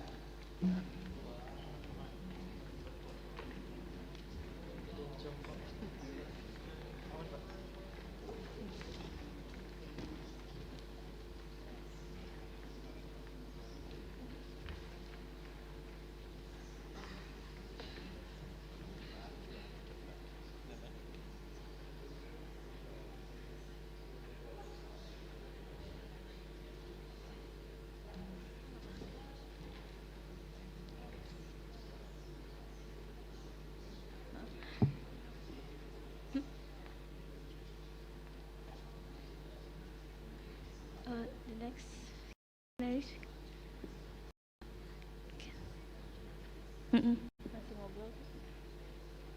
In the meantime, we'd also like to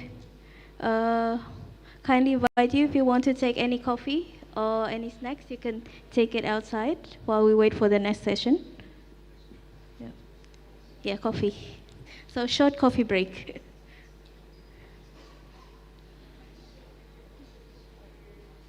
Okay. And now we'd like to present the next certificate of appreciation to Prof. Juliet. Okay. Coffee first. Sorry.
Selamat siang, mohon izin Bapak Ibu, karena waktu kita sudah sangat terlambat ya, jadi untuk coffee break, secara bebas Bapak Ibu bisa keluar masuk mengambil coffee break, tapi kita akan lanjut ke sesi berikutnya. So because we are behind our schedule, so for the coffee break, you are free to get your coffee and then we are expecting you to come back to the room and we will to continue to the next session.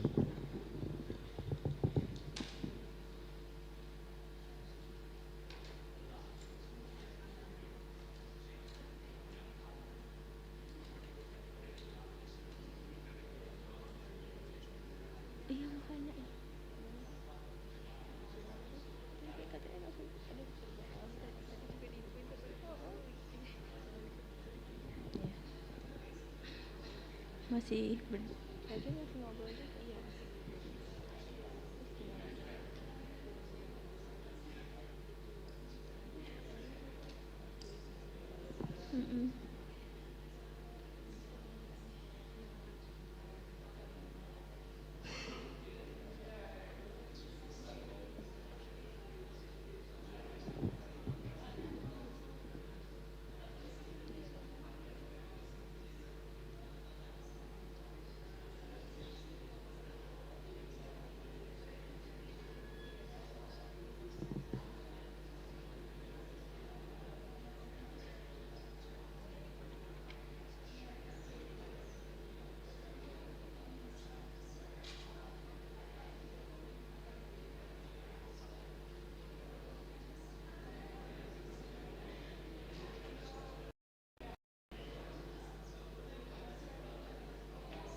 Ladies and gentlemen, we kindly ask everyone to come back to the room and sit down. We would start the next meeting.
Okay, good afternoon, ladies and gentlemen. We will shortly start the next session, so we could kindly ask you to come back to your seat.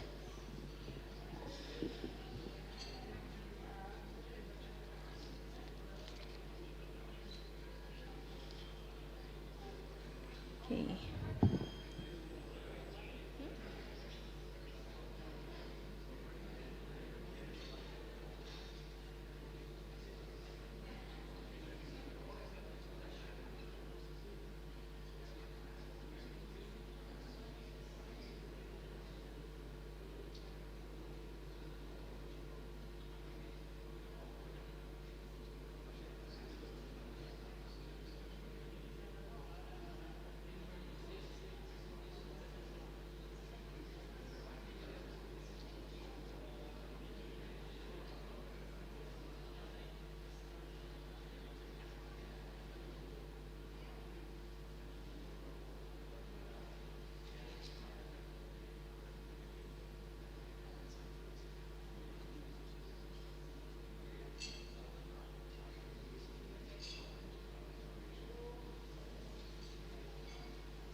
Selamat siang Bapak Ibu sekalian, mohon maaf karena sesi berikutnya akan segera dimulai.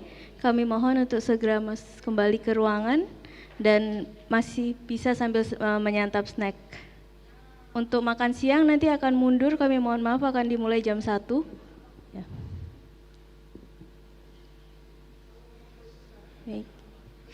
Good afternoon ladies and gentlemen, so we will start the next session. The next session will be delivered by Dr. Lideman Zamawi from BRIN. Dr. Lideman?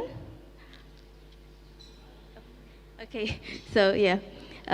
He will be presenting on ensuring national biosecurity in the downstreaming of seaweed research and innovation. To Dr. Lideman, the time is yours.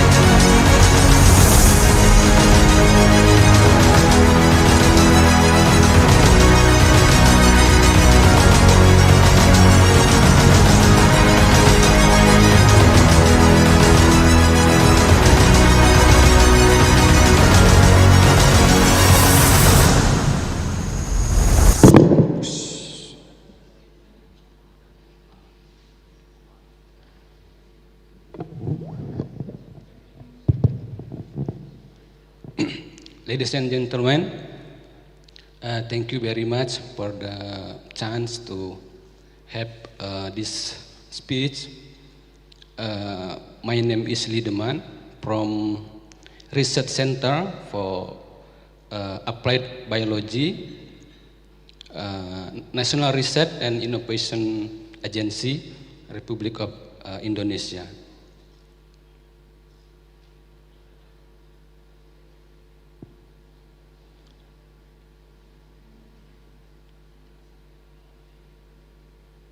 Slide-nya ada ya?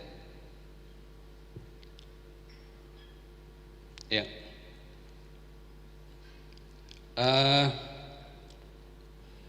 Indonesia is the main producer of the seaweed, especially for the tropical seaweed. But for all the seaweed species, Indonesia is the #2 in production in the world. This is the several species in the world that we have, and Indonesia is the main producer of the Kapapicus. That means Kappa caraginiana. Consists of Kapapicus alvarezi and Kapapicus striatus, and also we produce Eseuma spinosum. This is Iota caraginiana, and also we have Gracilaria. This is the culture mostly in the pond. And the others, we maybe also have like Sargassum and also Porphyra in Maluku province. Next.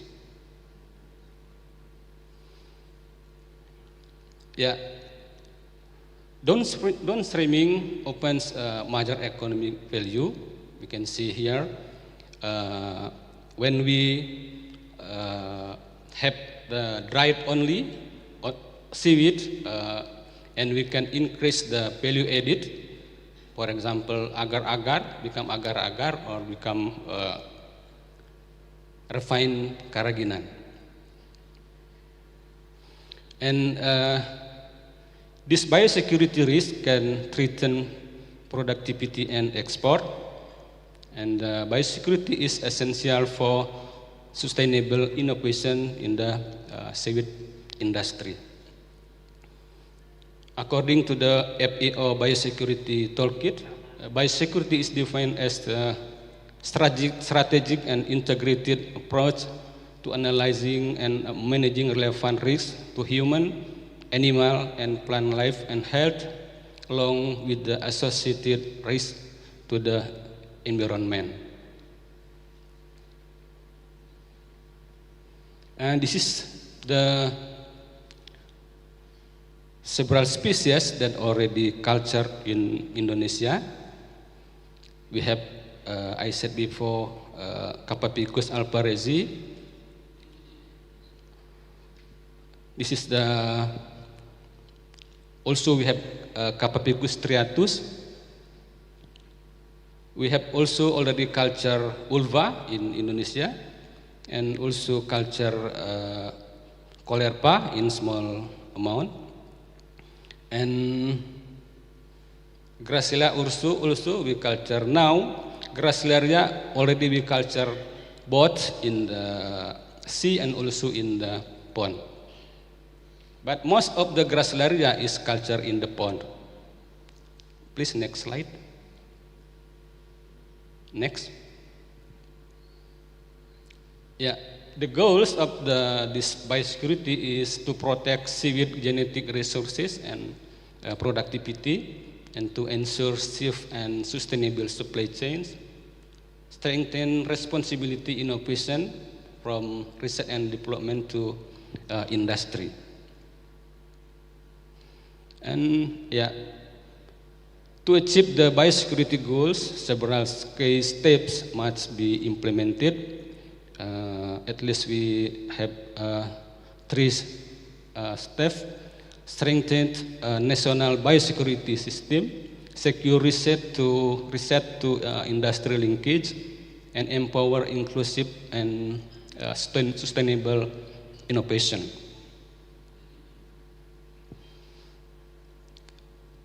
Next. Yeah.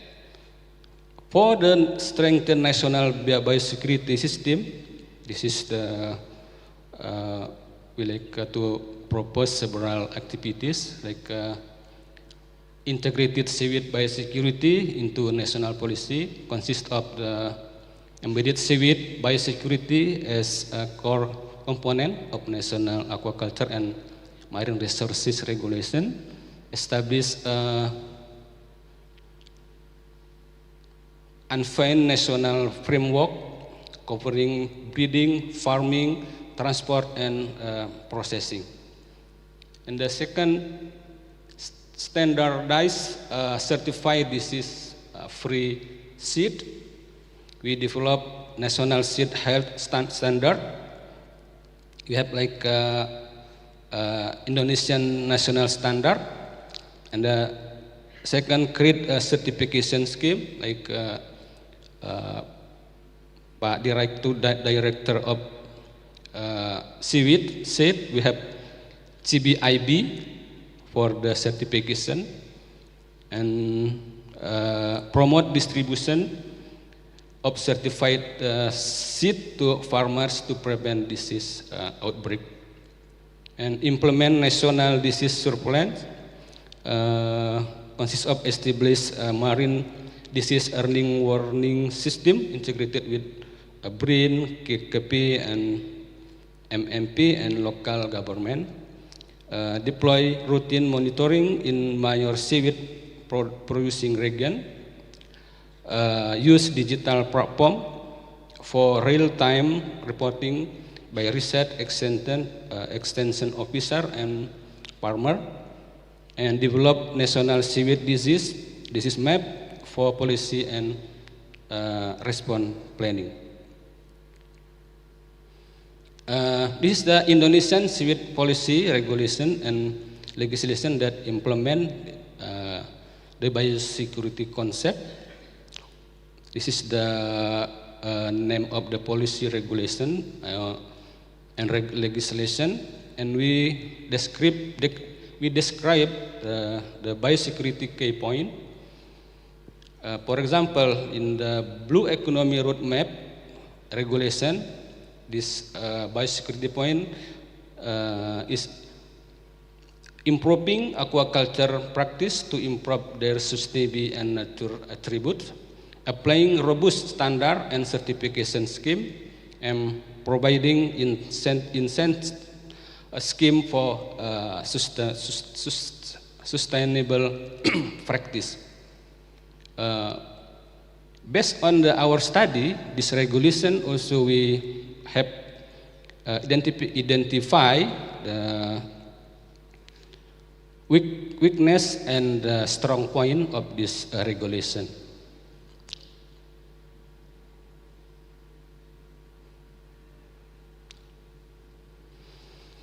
And the second is the secure reset to industry linkage. We propose to have activities about the integrated seaweed biosecurity into national policy. Consist of the create collaboration platform amongst research institution, university, hatchery, and industry. Encourage development of new technology, engage industry partners for pilot testing and commercial scaling, develop funding program for innovation and biosecurity, and the second, manage strain spore biobank safely, establish a national biobank for elite and disease-free strain, apply genetic identification barcoding and standardized metadata, ensure long-term storage using cryo or controlled culture system, develop a centralized database for access, tracking, and monitoring.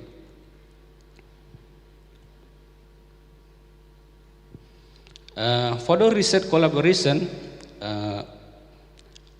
BRIN already has like how to downstream our research. That means we have to collaborate with the industry. So we do technology transfer.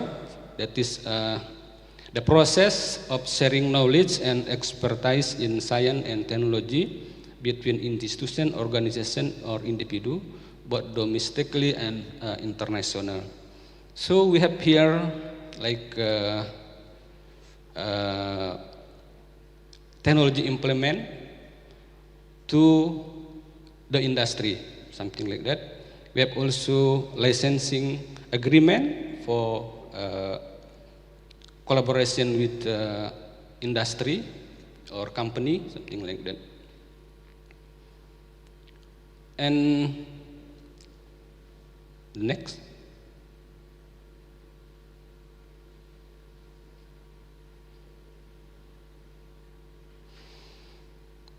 This is the implementation of science and technology according to the law number 11, 2019. It's like next slide. Next. Next. Next. Yeah. Thank you. These the research activities to generate invention and innovation in the National Research and Innovation Agency. We have research like a pure research, and we have like a development research, something like applied research, and we assess and evaluation the research result, and the next is the application or implementation of the research result.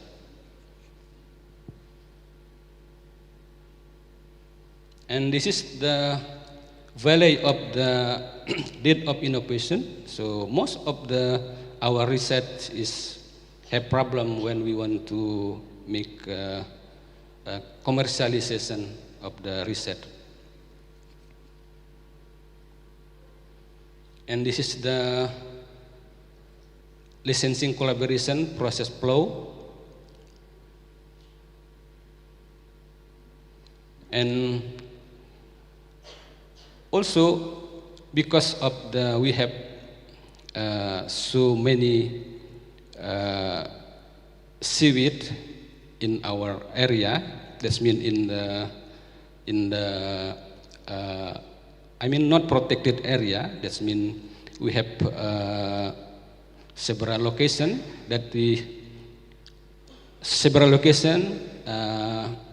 grow natural seaweed the culture natural seaweed. What I want to say, we have the wild seaweed that this wild seaweed can produce our seed for our for aquaculture. This is also already did by Pak Eka also. We produce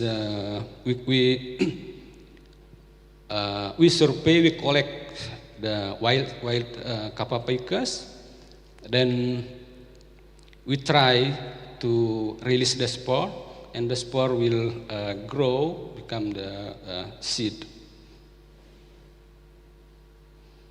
Yeah, and then we identify our wild seaweed. That means we have already get this parent stock in the Papua. We already can produce in small amount. We can produce the seed of this capapicus from spore. And the seaweed in Papua, we already identify that the species is the Capapicus malaysianus.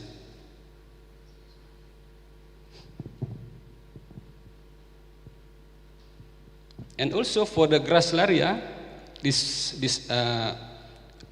species also we culture, and we try to, of course, we protect this seaweed from the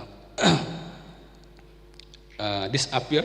So we try to collect the wild parent stock, and we release the spore, and spore will grow in the both. We can produce the seed attached to the root, or the seed also we can produce it not attached to the root. That's mean for the culture in the in the pond. The seed we culture in the seed that attached to the root, we can direct culture in the sea, and we hang the root, and the seed that attached to the root or can grow immediately. And this is the tissue culture. This is also source of the seaweed, especially for the Capapicus aparezi culture in Indonesia. Regarding to the disease, most of the disease for the seaweed is ice disease. And this condition characterized by the slow growth and discoloration on part of the talus. This ice is because of the unfavorable environment change that reduce the seaweed resistance, and then bacteria can attach to the yellowish, the discoloration part. And also we have epiphyte and also parasite, because this, like for example, this Neosipania attached to the talus and become inside the the root will insert to the talus of this seaweed. Also we have predator Siganus or Siganid. This is also a problem, especially when we will start the culture seaweed in the sea. And this is the effect of the global warming. This is the effect of the next temperature and light. So we try to study how the temperature affect growth of the seaweed. We compare two areas in Takalar Regency and Bali Regency, and we can get the result that the higher temperature cause the low growth and also discoloration, something like yellowish. But in the lower temperature, the condition is still good, especially in Bali. So we compare in the growth of seaweed in Bali and in the Takalar, also in Bali area also. Based on this study, a species of the seaweed is also that we have in Indonesia. That means Capapicus alparezi and Capapicus striatus they need the different temperature and light intensity for the optimum growth. And also this is we study about the Next. The photosynthetic stress on the seaweed and its recovery. So we study how the temperature and light affect to the photosynthetic activity of the this is Capapicus alparezi. We use several level of the light, and also we use several temperature. In this study, we can say that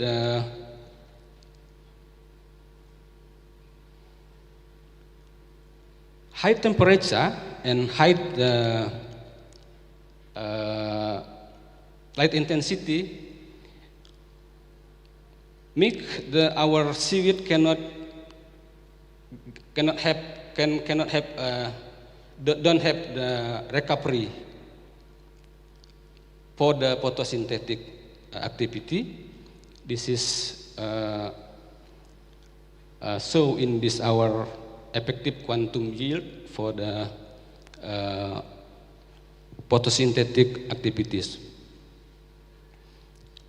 Meaning this Capapicus alparezi is need lower temperature and lower light intensity for their optimum growth. And the third one, next, our purpose, the activity for empower inclusive and sustainable innovation.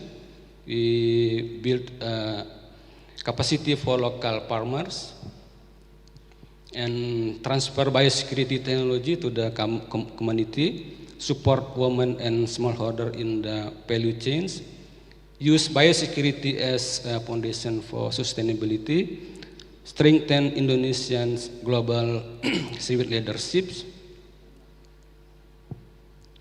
Yeah, this is the, in general, women in Indonesia, when they culture the seaweed, is involved in the preparation, especially for tie the seaweed to the roof. And yeah,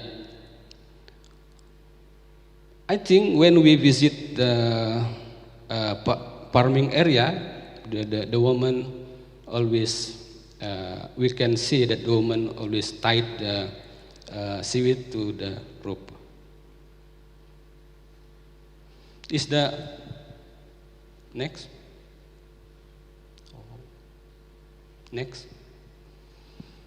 This is the expected outcome, integrated national seaweed biosecurity system, and the higher global trust in Indonesian product, stronger R&D to industry technology transfer, and inclusive economic growth based on sustainable innovation.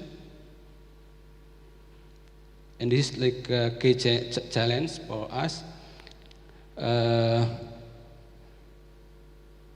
There is a limited disease detection and certification capacity, need stronger cross-institutional coordination, and low awareness of biosecurity among actors. Next. Yeah. Thank you very much.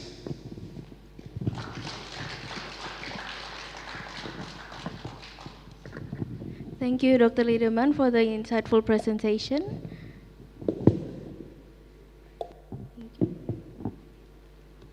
Thank you.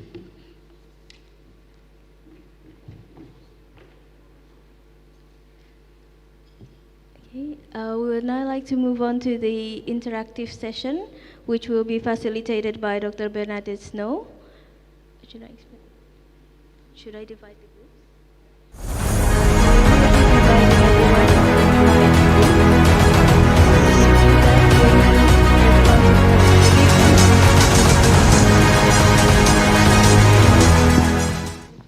We need everyone to count. We will start from Rob, maybe. Okay, Oh, let you can- me oh, help yeah. you Okay. and get some enthusiasm, everyone. Hello. So we're going to have a little bit more of a discussion session now based on all the wonderful presentations that we had in the beginning. I do have the team helping divide people into groups so we get to know each other and get to know new friends. But just to let you know who's going to help you facilitate the groups and where you're going to be. And then someone is going around and is going to assign you a number, and that's where you're going to go. Right, so here at this VIP table, this will be group 1, and that will be facilitated by Charlie and Winner. So group 1. Then group 2 is going to be at this VIP group number over here, and that will be facilitated by Juliet and Ape. Right, wonderful. Then we're going to have group 3, which I think has gone to the middle somewhere. There is group 3, and group 3 will be facilitated by Rob and by Eka. Right, wonderful. And then the 4th group, which is over there, there's 4. No, it's that 4, the back 4. Right, the back 4, no, there's 2 4s, but it's the back 4. So there's space in between for discussion. And that will be facilitated by Liz and by Fred. And then we are going to have the final group 5, which is at the back corner over there, and that will be then facilitated by Sean and Angat. All right, just move one table over that side. All right, so what's going to happen now, we're going to have our helpers go around and just count everyone to put them into 1, 2, 3, 4, 5, so that we can quickly then get into our groups. And then I'm going to ask it to go to the next slide, please. Okay, we're waiting for the back. No, that's an old one that should have been not last. Go to the next slide. Right, so what you're going to have in each group, you're going to be given some paper and some sticky notes and some pens to be able to do the next questions. Let's go to that. Yep, let's go to the next session, the next slide, thanks. Right, we've updated the slide a little bit, but it's still there. So if you go to your programs, you should have them in your programs, but we have also hopefully got numbers for the questions. Take a photograph of it.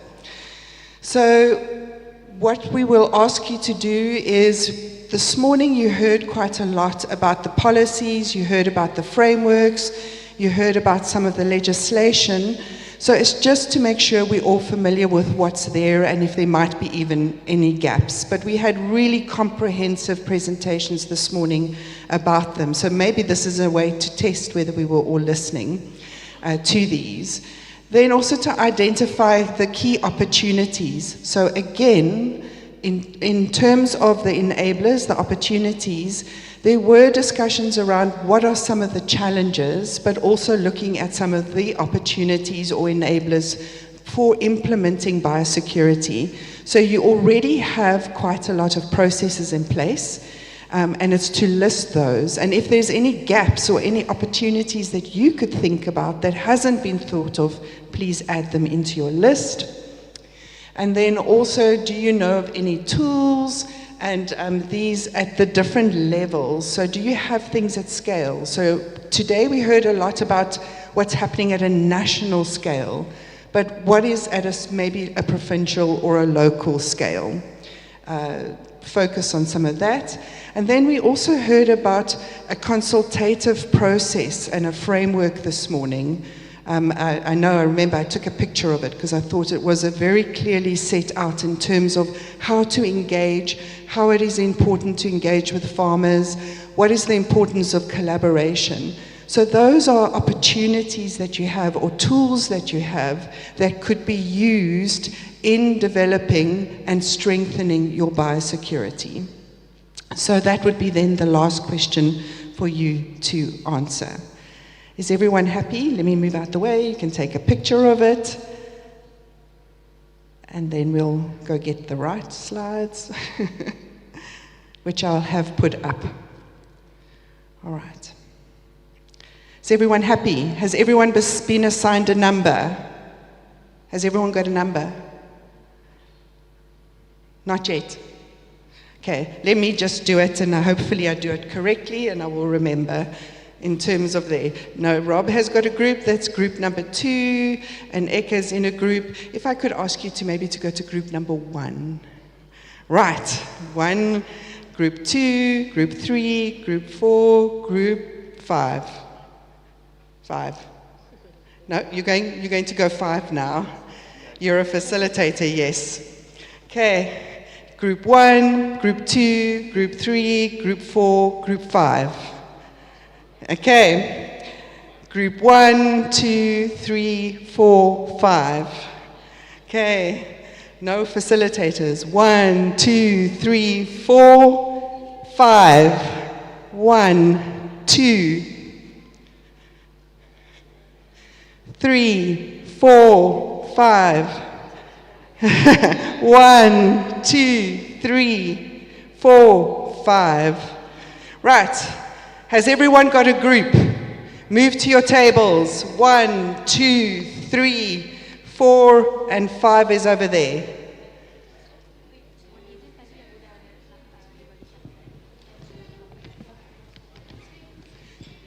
Okay, 2 is over there in the front with Juliet and Winner.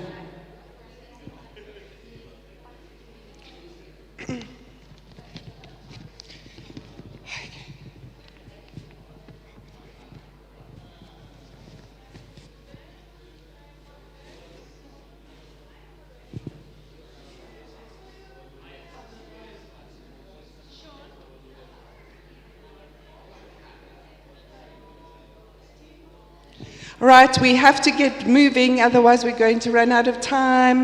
If we can move to your respective tables, please.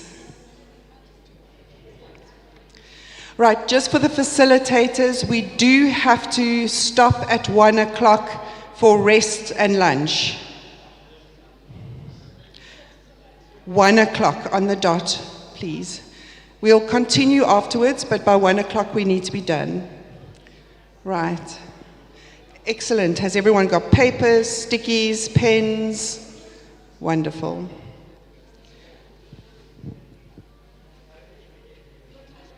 Okay, everyone in their groups? Perfect. Just bring a chair. Yeah.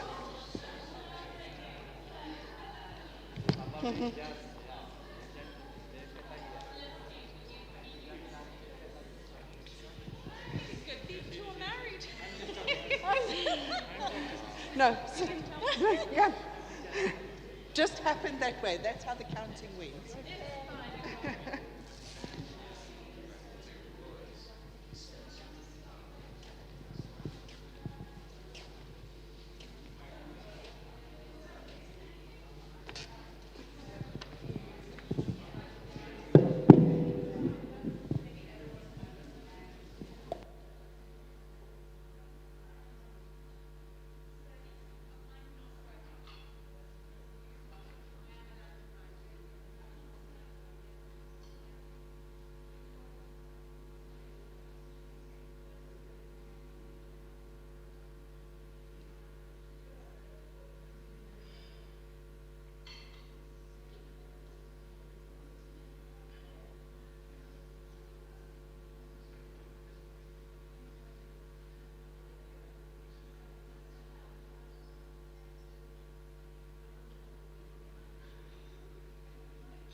Hello, everyone. I'm sorry to interrupt, but it's just to allow those who can go to need to go to lunch, prayer, and also for rest.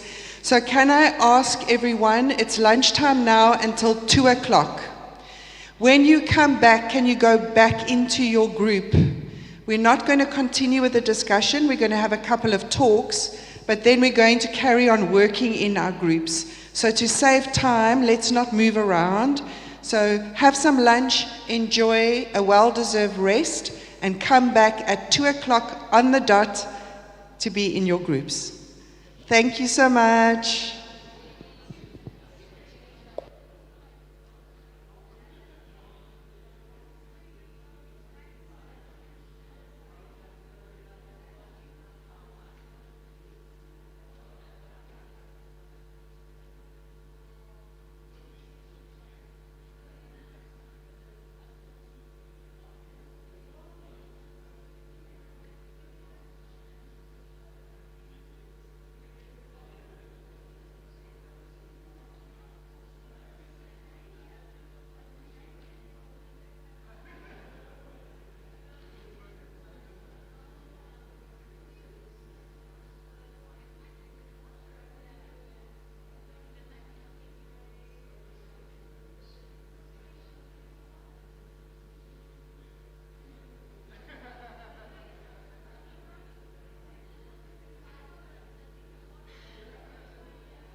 Indonesia, an archipelago blessed with endless blue horizons.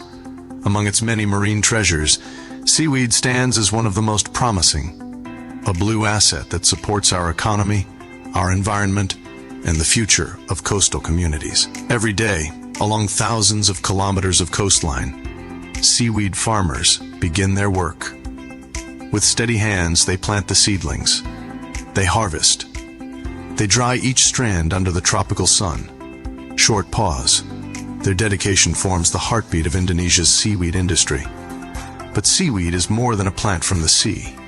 It is a source of food, energy, cosmetics, bioplastics, pharmaceuticals, and countless new innovations that continue to emerge. Indonesia is one of the largest seaweed producers in the world, supplying global needs and supporting millions of coastal families. The future of this industry depends on biosecurity.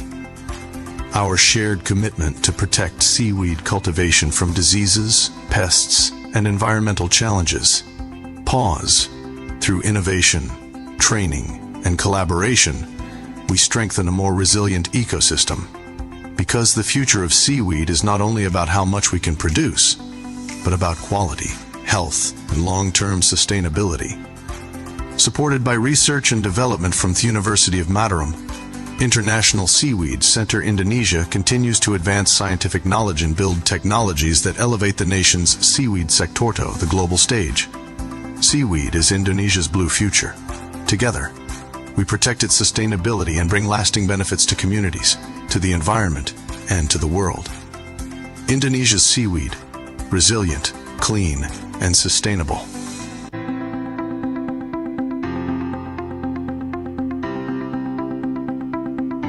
Indonesia, an archipelago blessed with endless blue horizons. Among its many marine treasures, seaweed stands as one of the most promising, a blue asset that supports our economy, our environment, and the future of coastal communities. Every day, along thousands of kilometers of coastline, seaweed farmers begin their work. With steady hands, they plant the seedlings. They harvest. They dry each strand under the tropical sun. Short pause. Their dedication forms the heartbeat of Indonesia's seaweed industry. But seaweed is more than a plant from the sea. It is a source of food, energy, cosmetics, bioplastics, pharmaceuticals, and countless new innovations that continue to emerge. Indonesia is one of the largest seaweed producers in the world, supplying global needs and supporting millions of coastal families. The future of this industry depends on biosecurity. Our shared commitment to protect seaweed cultivation from diseases, pests, and environmental challenges. Pause. Through innovation, training, and collaboration, we strengthen a more resilient ecosystem. Because the future of seaweed is not only about how much we can produce, but about quality, health, and long-term sustainability. Supported by research and development from the University of Mataram, International Seaweed Center Indonesia continues to advance scientific knowledge and build technologies that elevate the nation's seaweed sector to the global stage. Seaweed is Indonesia's blue future. Together, we protect its sustainability and bring lasting benefits to communities, to the environment, and to the world. Indonesia's seaweed, resilient, clean, and sustainable.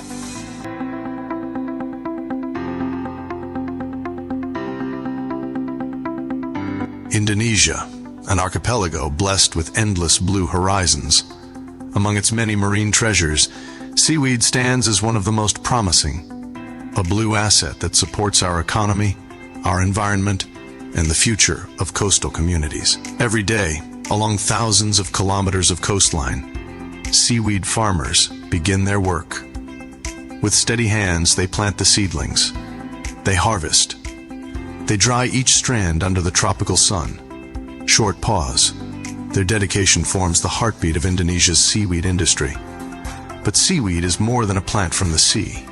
It is a source of food, energy, cosmetics, bioplastics, pharmaceuticals, and countless new innovations that continue to emerge. Indonesia is one of the largest seaweed producers in the world, supplying global needs and supporting millions of coastal families. The future of this industry depends on biosecurity. Our shared commitment to protect seaweed cultivation from diseases, pests, and environmental challenges. Pause. Through innovation, training, and collaboration, we strengthen a more resilient ecosystem. Because the future of seaweed is not only about how much we can produce, but about quality, health, and long-term sustainability. Supported by research and development from the University of Mataram, International Seaweed Center Indonesia continues to advance scientific knowledge and build technologies that elevate the nation's seaweed sector to the global stage. Seaweed is Indonesia's blue future. Together, we protect its sustainability and bring lasting benefits to communities, to the environment, and to the world. Indonesia's seaweed, resilient, clean, and sustainable.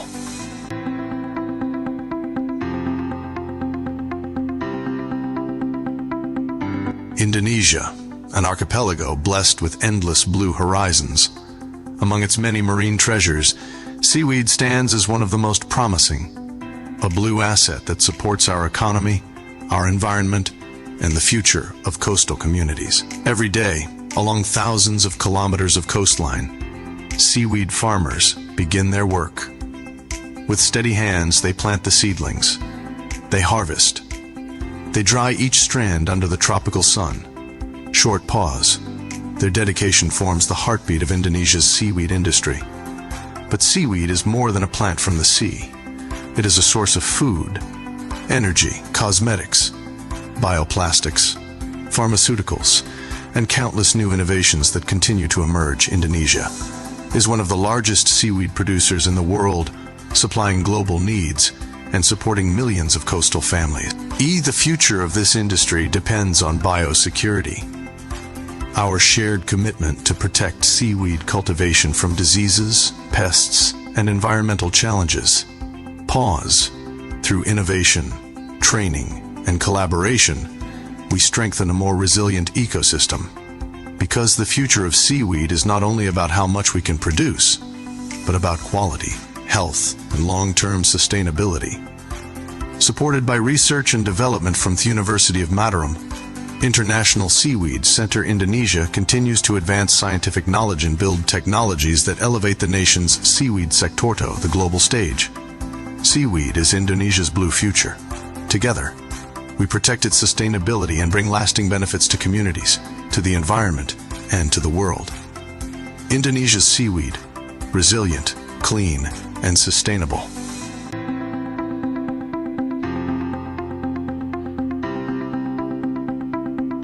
Indonesia, an archipelago blessed with endless blue horizons.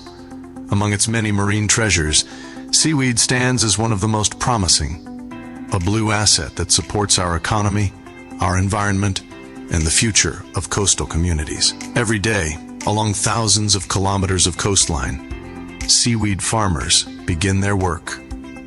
With steady hands, they plant the seedlings. They harvest. They dry each strand under the tropical sun. Short pause. Their dedication forms the heartbeat of Indonesia's seaweed industry. But seaweed is more than a plant from the sea. It is a source of food, energy, cosmetics, bioplastics, pharmaceuticals, and countless new innovations that continue to emerge. Indonesia is one of the largest seaweed producers in the world, supplying global needs and supporting millions of coastal families. The future of this industry depends on biosecurity. Our shared commitment to protect seaweed cultivation from diseases, pests, and environmental challenges. Pause. Through innovation, training, and collaboration, we strengthen a more resilient ecosystem. Because the future of seaweed is not only about how much we can produce, but about quality, health, and long-term sustainability. Supported by research and development from the University of Mataram, International Seaweed Center Indonesia continues to advance scientific knowledge and build technologies that elevate the nation's seaweed sector to the global stage. Seaweed is Indonesia's blue future. Together, we protect its sustainability and bring lasting benefits to communities, to the environment, and to the world. Indonesia's seaweed, resilient, clean, and sustainable.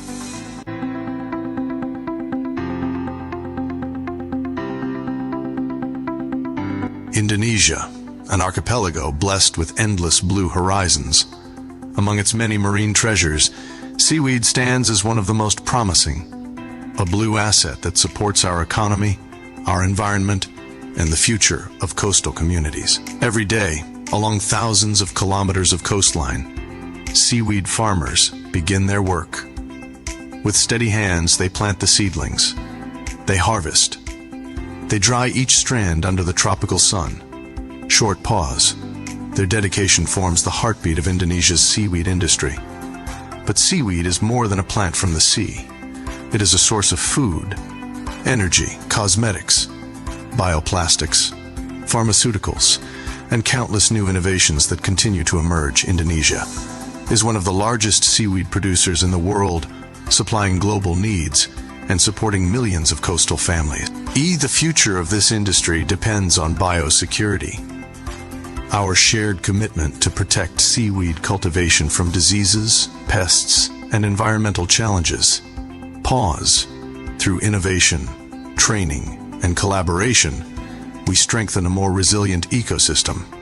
Because the future of seaweed is not only about how much we can produce, but about quality, health, and long-term sustainability.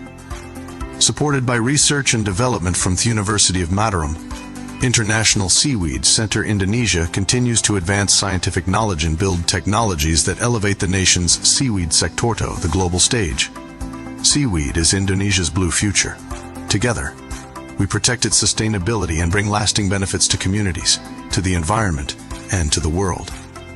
Indonesia's seaweed, resilient, clean, and sustainable.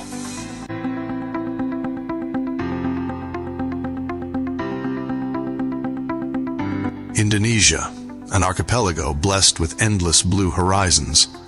Among its many marine treasures, seaweed stands as one of the most promising, a blue asset that supports our economy, our environment, and the future of coastal communities. Every day, along thousands of kilometers of coastline, seaweed farmers begin their work. With steady hands, they plant the seedlings. They harvest. They dry each strand under the tropical sun. Short pause. Their dedication forms the heartbeat of Indonesia's seaweed industry.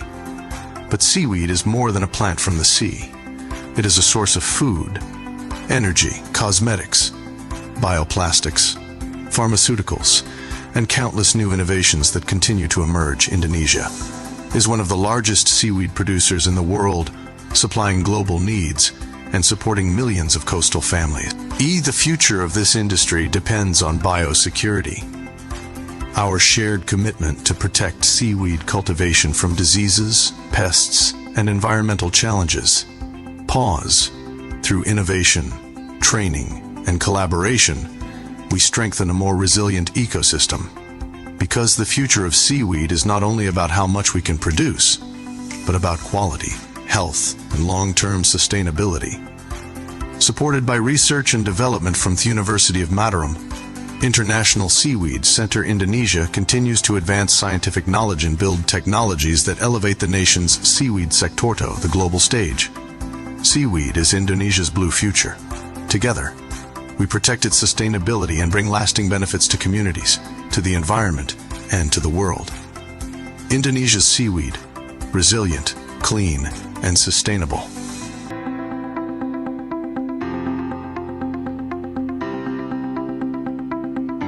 Indonesia, an archipelago blessed with endless blue horizons. Among its many marine treasures, seaweed stands as one of the most promising, a blue asset that supports our economy, our environment, and the future of coastal communities. Every day, along thousands of kilometers of coastline, seaweed farmers begin their work. With steady hands, they plant the seedlings. They harvest. They dry each strand under the tropical sun. Short pause. Their dedication forms the heartbeat of Indonesia's seaweed industry. But seaweed is more than a plant from the sea. It is a source of food, energy, cosmetics, bioplastics, pharmaceuticals, and countless new innovations that continue to emerge. Indonesia is one of the largest seaweed producers in the world, supplying global needs and supporting millions of coastal families. The future of this industry depends on biosecurity. Our shared commitment to protect seaweed cultivation from diseases, pests, and environmental challenges. Pause. Through innovation, training, and collaboration, we strengthen a more resilient ecosystem. Because the future of seaweed is not only about how much we can produce, but about quality, health, and long-term sustainability. Supported by research and development from the University of Mataram, International Seaweed Center Indonesia continues to advance scientific knowledge and build technologies that elevate the nation's seaweed sector to the global stage. Seaweed is Indonesia's blue future. Together, we protect its sustainability and bring lasting benefits to communities, to the environment, and to the world. Indonesia's seaweed, resilient, clean, and sustainable.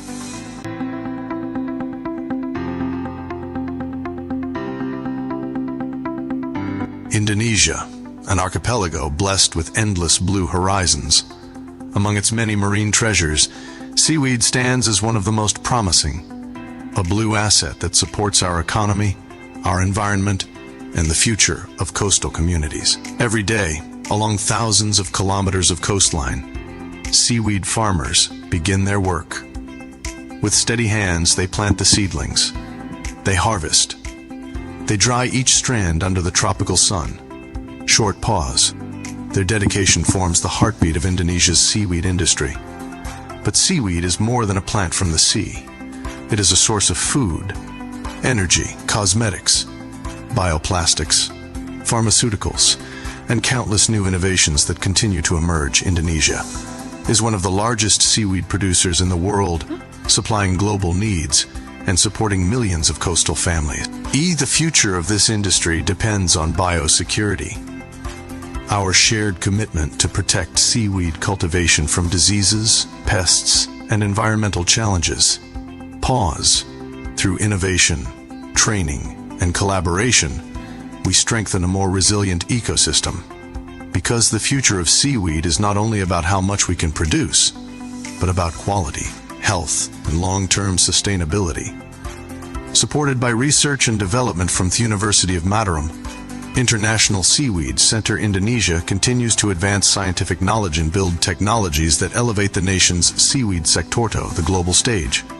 Seaweed is Indonesia's blue future. Together, we protect its sustainability and bring lasting benefits to communities, to the environment, and to the world. Indonesia's seaweed, resilient, clean, and sustainable. Okay, good afternoon, everyone. Welcome back. We will be starting our afternoon session. So the interactive session will continue later in the day, and we will now go into the afternoon session. We invite the representative from ARLI, Mr. Safari Aziz, who will be presenting biosecurity in practice by the seaweed industry in Indonesia. To Pak Safari Aziz, the time is yours.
Hello, everyone. Still awake? Okay. Dr. Elizabeth and Dr. Juliet, Chris, my old friend, always almost here, always my colleague from Arli and from other institution. I appreciate the invitation from Global Seaweed Protection and Seaweed Protect, and also from UNRAM University, and also from the Kemenristek Dikti, the Education Minister Office. I'm so glad that this topic is already put in this government, especially for the Education Ministry Office, that biosecurity practice in the seaweed industry in Indonesia, what is happening on the farm, yeah. Because biosecurity is not really familiar to us, to the practitioners, especially for the farmers, yeah. So I'm working on this with Indra. I put his name because he will be the one who will follow up this program whenever later the government will continue this workshop. Yeah, so you know, Arli is the Indonesian Seaweed Association and formed in 1989. So let me give you the brief history of Indonesian seaweed development. So after more than 50 years already, we developed this seaweed. This is the first day that we talk about biosecurity.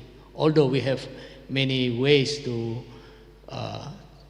do the biosecurity, but not really formal. So the first research and development in Indonesia started by Mr. Suryo Dinoto, the late Suryo Dinoto, and Mr. Haryadi Adnan in 1967. Then 1973, 1974, Dr. Nish is now in the Philippines, the partner of Mr. Chris, Claude Wolf, and Hans Porse, Copenhagen Pectin Factory. They create the organization called ORDA, Ocean Resources Development Association, to evaluate the actual condition of Indonesian seaweed in the eastern part region. So they travel to the eastern part, from Lombok to Maluku to Sulawesi. Yeah. Then 1975, Hans Porse and Indonesian researchers did experiment along with Pak Haryadi Adnan in Samarinda Island. Then they went back to Bali. They bring the Eucheuma spinosum, that we have to Terora Beach in Bali, and they succeed.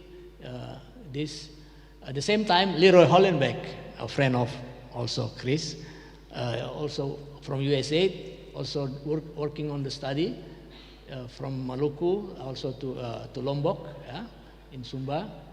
So then in 1981, Mr. Haryadi Adnan succeed the experiment from the seed from Central Sulawesi, and they export the 81 metric ton, first export of Indonesian seaweed, or cultivated.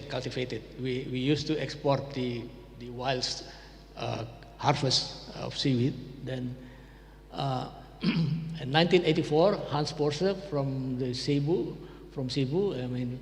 Copenhagen Pectin, sent the Cavaficus alvarezi to Indonesia, about 6 kilograms, and grown in Bali again.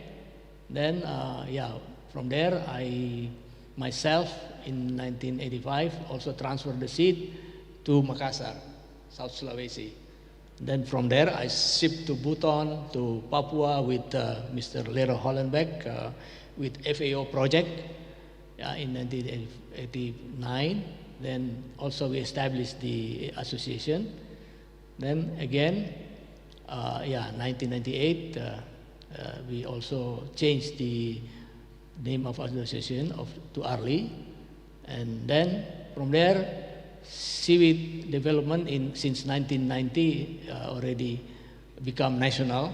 Yeah, so that's the reason why I still have to I support this biosecurity activity. Yeah, to keep this seaweed development grow and sustainable. Next, please. So this is the from left, Mr. Yanis, young Yanis, anybody who has seen the Vicente Alvarez, the name taken after Cavaficus alvarezi, that's him. Yeah, me in the left. Yeah, that's in 1991 in Semporna. We developed Malaysia last time in 1991. This is the pictures of Mr. Suryo Dinoto Haryadi, 1967. Yeah, that's me with Mr. Haryadi. We keep telling this farmer how to do a good farming practice. Yeah, this is in the middle of the sea. And then we also have a government, Mr. Suad Sutarjo, the Minister of Fishery. After they developed the Ministry of Marine and Fishery, just established in 1999. So before we did activity already, yeah, including we formed the association before the Ministry of Marine Affairs and Fishery developed. Then we also involve women. Yeah, next. So the seaweed is now have become a prime mover of this coastal activity, yeah, especially to the island people also. So we have become something like depend on livelihood. Yeah? Our livelihood depend on seaweed, and people live in the coastal area. And also, we have a mission to alleviate poverty in coastal area and island, of course, to create jobs, to stimulate economy in the region, as well as to earn foreign exchange for the country. So we have a comparative advantage of Indonesian seaweed. Yeah, it's grown naturally, yeah, and abundantly throughout Indonesian waters. Has a quick yield and no fertilizer is needed. But nowadays, they already start also using fertilizer. Low capital, no need to have big investment. Yeah, low level of risk also. No typhoon or storm or tornado risk. It's also artisanal farming with traditional communal rights. So no need to have a land certificate. Coastal and island people become aware of the preservation of their surrounding ecosystem. No destructive fishing practices. After we implement this cultivation, fishermen mostly doing this, so they don't do the bombing, because I myself dive last time, and they have bomb or poison in the sea. Yeah. Next please. So this is our potential area. This as an archipelagic country that is part of the Coral Triangle region. So with various types of seaweed, difference in season and population, make Indonesia a tropical country that has special characteristics supporting the development of seaweed production. So, yeah, Dr. Nis introduced this presentation, and we add the types of seaweed by 278 two species, and then later, according to algae-base, is around 1,800 of marine seaweed. But maybe you can correct also. Yeah. Next. Yeah. So regarding to this topic, we take this World Bank with its ability to sink carbon. I mean, see what is happening on the farm. Yeah, seaweed can absorb carbon, sustain marine biodiversity, employ women, and unlock value chains. Seaweed farming demonstrates how development, climate, and natural work together to generate and uplift communities. Yeah.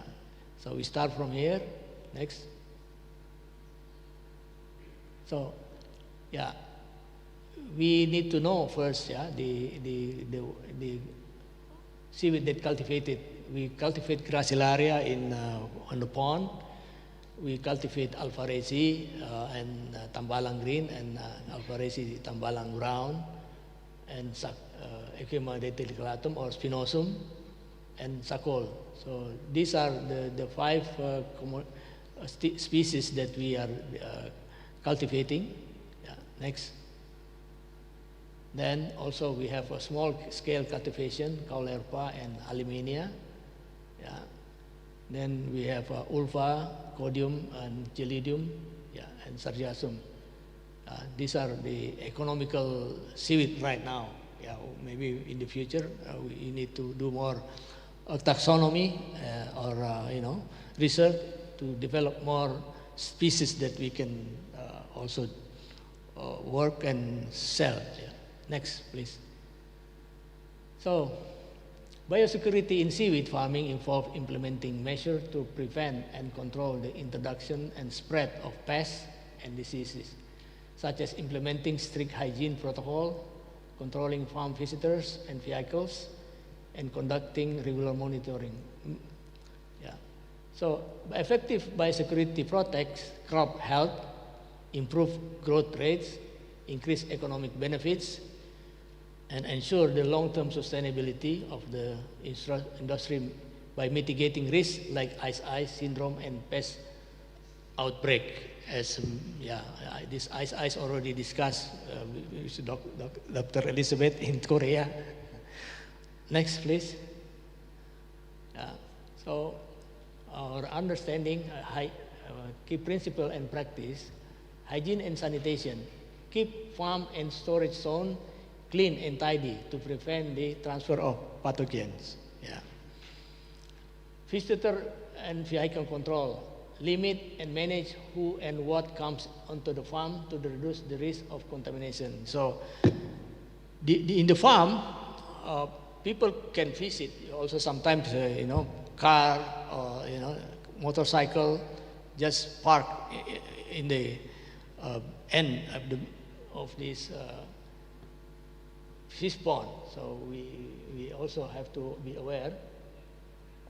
Pest disease monitoring.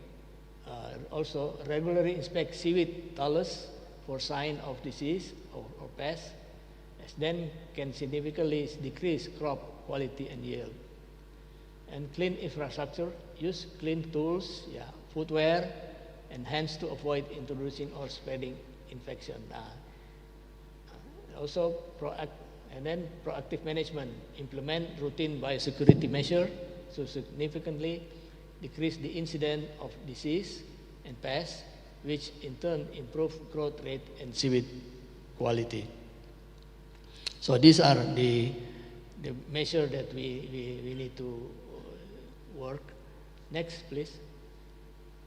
You see women also, seaweed already involved women, yeah, for Euhema, for Gracilaria, both we in the warehouse, we use women to do the work. Yeah, sometimes they also do the marketing. The woman is really the the drive force for the seaweed. Yeah. Next, please. So these are the 2 seaweed that cultivated. One in the sea for Euchema, and then Gracilaria in the pond. Yeah, so they have a different way of cultivating. For the Euchema, they use ropes, and while gracilaria, you only scatter the seeds, and you can combine with the fish and shrimp in the pond. Yeah. Next, please. So, yeah. So we practice this method mostly in the Ukema, because gracilaria pond is easier than the one in the sea. Like, you need to have local knowledge. It's the foundation of adaptation, addressing climate change without relying on modern technology or government intervention. Heavy rain, strong winds, even tidal floods can damage or wash away seaweed along with the ropes where they grow. The farmers do not give up. Local knowledge, the result of long experience and exchange between farmers, become a shield of facing the unpredictable climate. So, yeah, so working on the seaweed is really tough too. Huh? Next, please. Berikutnya, Mas. But again, after the seaweed has become abundant, they don't have time to cut the, Mr. Hans Forser, late Hans Forser, once educated us in Bali that once you want to harvest, you have to cut the end of the seaweed to get the seed. But now, because they just want to have a quick money maybe, so they just do this. They just bruise the seaweed, and what happened? This method can manually has potential to cause numerous cuts or injuries that can reduce yield, also mix new growth and also mature seaweed, so it will become sour and make the seaweed susceptible to disease. So this is one of also. Beside ice, also we have the potential of making the seaweed get infected to disease. Yeah. Next, please. So, strategies such as sinking seaweed ropes according to the season are born from collective experience. If the water is too fresh because of rain, the seaweed can damage. So it must be sunk deeper with use plastic bottles, so we fill the plastic bottle with water more, and tight with every meter as weight on the rope span. Another adaptation strategy is the selection of seeds according to the season. Brown Echium cottony or tambalang is planted during the rainy season. Maybe Mr. Liedemann already present also this. Then farmers also have a philosophy of maintaining their ropes so that they are not easily washed away. So they often tie the two rope spans together to make them stronger. Another form of adaptation is when the surrounding waters are full of waste of all algae. Seaweed farmers pull the ropes out of the sea and out to the sea and looking for cleaner waters. So if that is not enough, they move another location, even crossing village boundaries. This is I'm telling this tough story of the seaweed farmers. Thank you. Next, please. So again, also we have a problem with falling prices. I mean, farmers have to rely on saving, economize, or adjust work patterns. On the other hand, social network, mutual cooperation, and community information are the last protection from unstable market pressure. Another challenge is the fluctuation price. In the last 2 years, it has been at its lowest level. Yeah, so we are having a situation right now. To survive, some farmers set aside their harvest as savings. In the price drops, they make efficiency by reducing wages for binding seedlings or changing the work system. It's a matter of local knowledge, strong social relation, and determination to survive, because in Indonesia, seaweed is the main source of income. So this working together, some issue that, you use the children also working. No, we don't pay the children to work in the tying the seed, but they work together. Yeah. And then we have also the need of certification. Yeah. Since 2012, ARLI has collaborated with Marine and Fishery Product Quality Control and Supervision Agency, formerly Fish Quarantine and Quality Control Agency, and Director General of Strengthening Competitiveness of Marine and Fishery Products in the workshop and training for GMP, Good Manufacturing Process Certificate, or what is known as SKP, Sertifikat Kelayakan Pengolahan. So for the seaweed business people, they need this certificate, yeah, and then also HACCP certificate, then later including a certificate of good seaweed cultivation practices, or what is known CBIB, Cara Budidaya Rumput Laut yang Baik. For seaweed farmers with Director General of Aquaculture. Meanwhile, besides having GMP and HACCP, seaweed processing unit also required to have registration number, yeah, to be able to export seaweed and its processed product to partners. So you cannot export without these certificates, yeah, or do work on the seaweed trading. Next, please. Then we have also still have challenge every 5 years. Actually, every year I have to go to USA to meet the USDA people to consult. Otherwise, you know, if we fail again every 5 years, we will be out of organic product. So meaning seaweed and its product will be out of the organic product list. Meaning seaweed is not organic anymore. That makes the seaweed disaster. Yeah? And then also, again, we have this agar-agar in Europe is not allowed to be used in the pet food. So we need also to be aware of this. And also in USA, they have Yuka is the phone app, also give a negative issue on keraginan. So they have this issue for about 10 years already. So we have been working to how to protect this seaweed industry in Indonesia, in the Philippines, in China, in Argentina, and in Chile. All together we work together, but still not yet successful to have the agar, because this is just new implemented, yeah. And also for keraginan every 5 years, yeah, since 2012. Yeah. Next, please. So my recommendation is necessary to recommend resocialize the proper and correct harvesting method, so that seaweed can be protected from things that can cause disease or reduce its quality. For example, by cutting the young and healthy looking tips with a knife to be used as seeds with base of the part of that look less healthy and dried as harvest. So we need to be disciplined. So the farmers and the business people must get together how we can keep this seaweed healthy, of course, with biosecurity regulation maybe. Yeah. Seaweed farmers need to be given knowledge about biosecurity through outreach, so that they have the same understanding.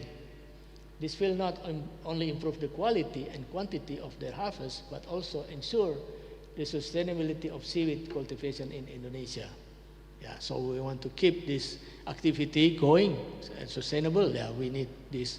I think it's already biosecurity need to be campaigned more.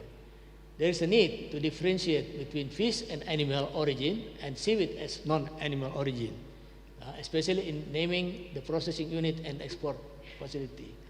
So in our government, they mix between fish and shrimp and fish together under UP. We call it Unit Pengolahan Ikan. So we propose that although seaweed is under Fishery Minister Office, but you have to separate the category. Fish is fish under unit pengolahan ikan.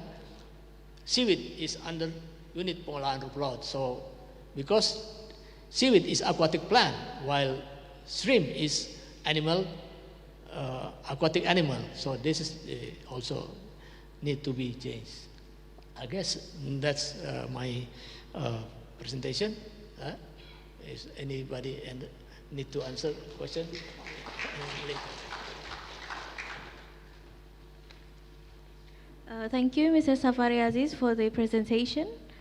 We will move on to the next session, which will be delivered by Prof. Elizabeth Cotier-Cook. She will be presenting about the overview of the PMP-AB seaweed. So, Prof, please, the time is yours.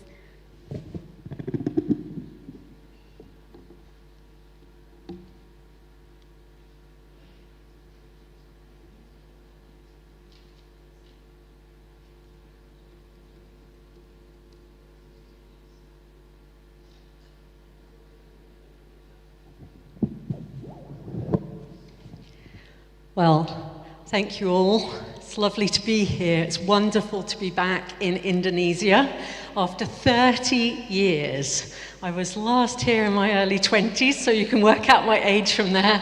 But I was a young student with my backpack on, and it's absolutely fantastic to be back here. I couldn't wait to come. So thank you so much again to Eka and all of his team, to Ali, all of the sponsors, and of course, as Juliet mentioned, to UK Research and Innovation who funded all of this work. So I'm absolutely delighted to be here.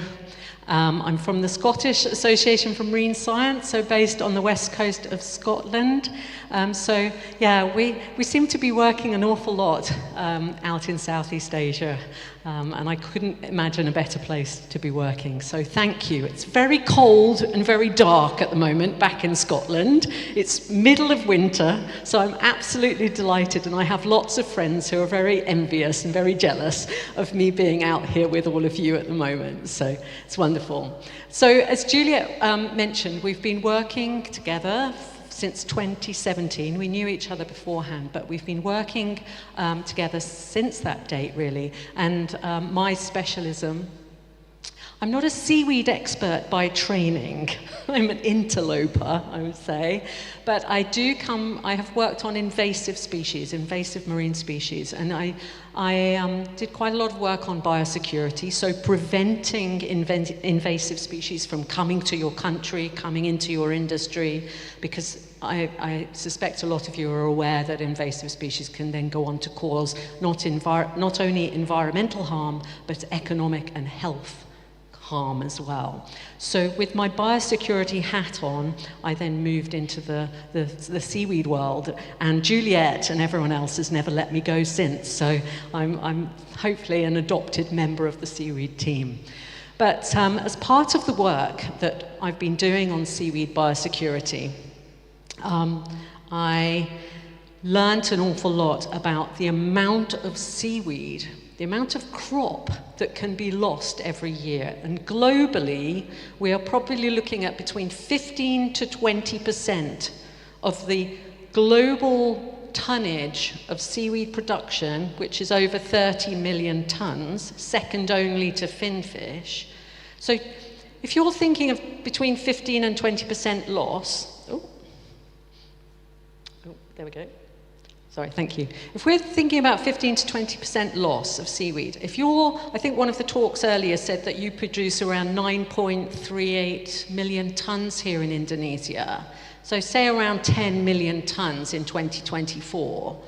Even 10% of that, that's 100,000 tons that you are losing, that if if we could get on top of these diseases and these pests, that's an awful lot of additional crop that you could be selling and raising extra funding for and putting into the market. So I think that's where I come in and sort of thinking about, well, how can we learn? How can the global seaweed community learn from each other to help reduce this burden that the disease and pests are placing on the industry? So next slide, please. I just wanted to share with you, this was something that we published a couple of years ago, just out of interest. Capophycus alvarezi has now, and some of the euchymatoids, have now been introduced to over 30 different countries worldwide. There is very few biosecurity measures to stop people putting the seaweed in their luggage and getting on a plane and moving it to a different country. And you can see here how these euchymatoids have been moved around the world globally.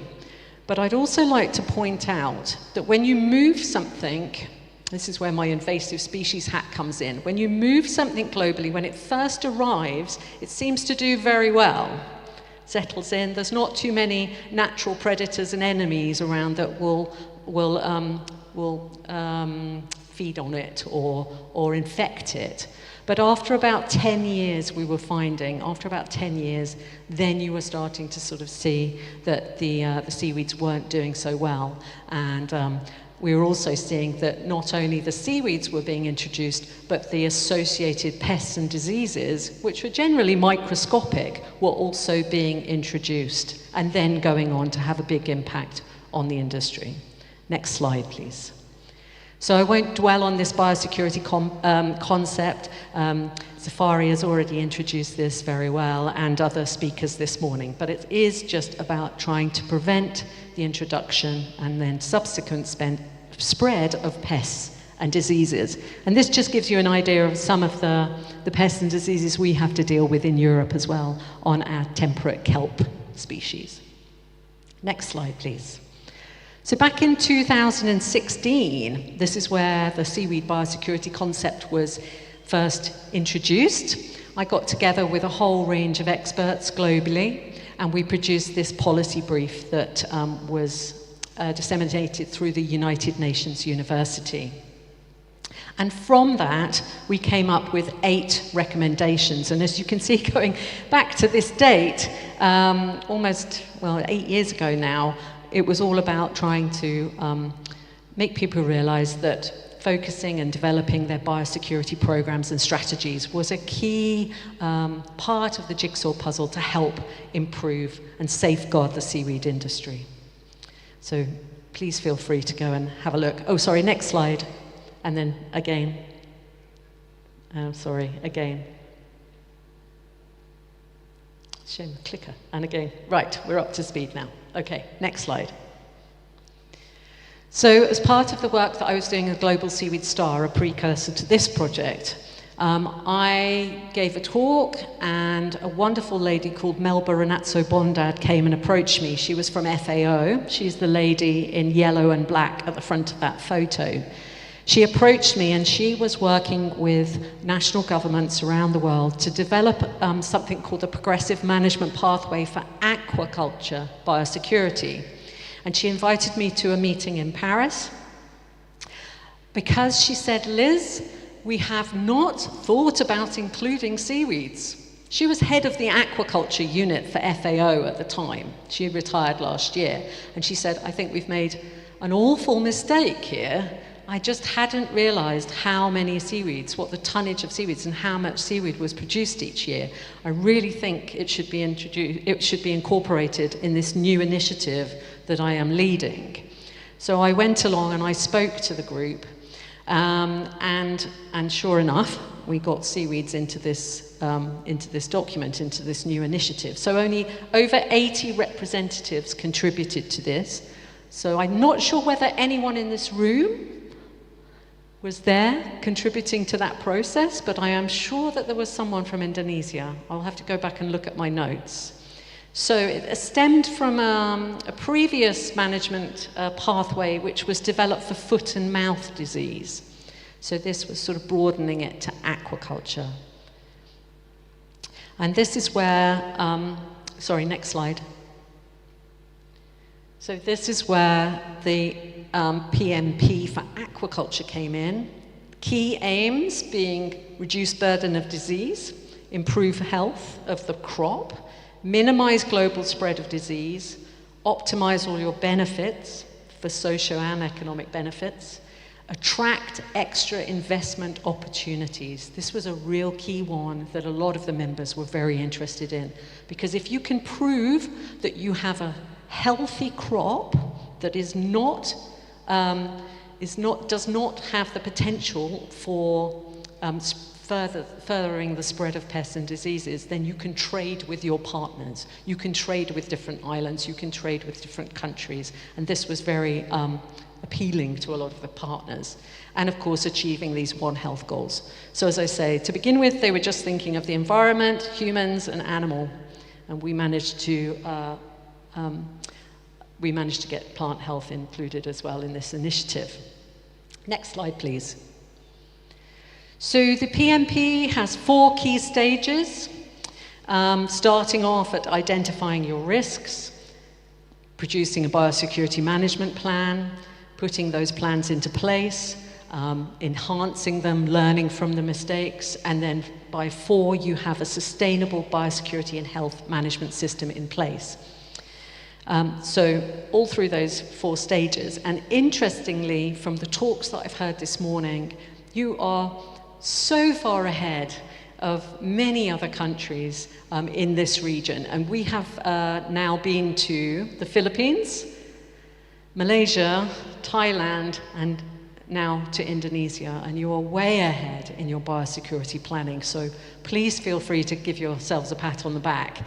But yeah, I think you're probably at stage 3 and stage 4 with this plan. And the plan was, the PMP, was that you can enter at stage 1, you can enter at stage 3. It doesn't matter, it's open for you to choose.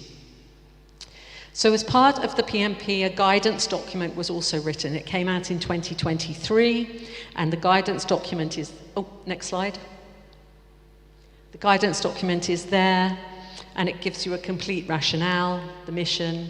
It describes those 4 key stages in detail, includes overall objectives, and presents that stepwise progression in a little bit more detail than I can ever possibly tell you in 10 minutes.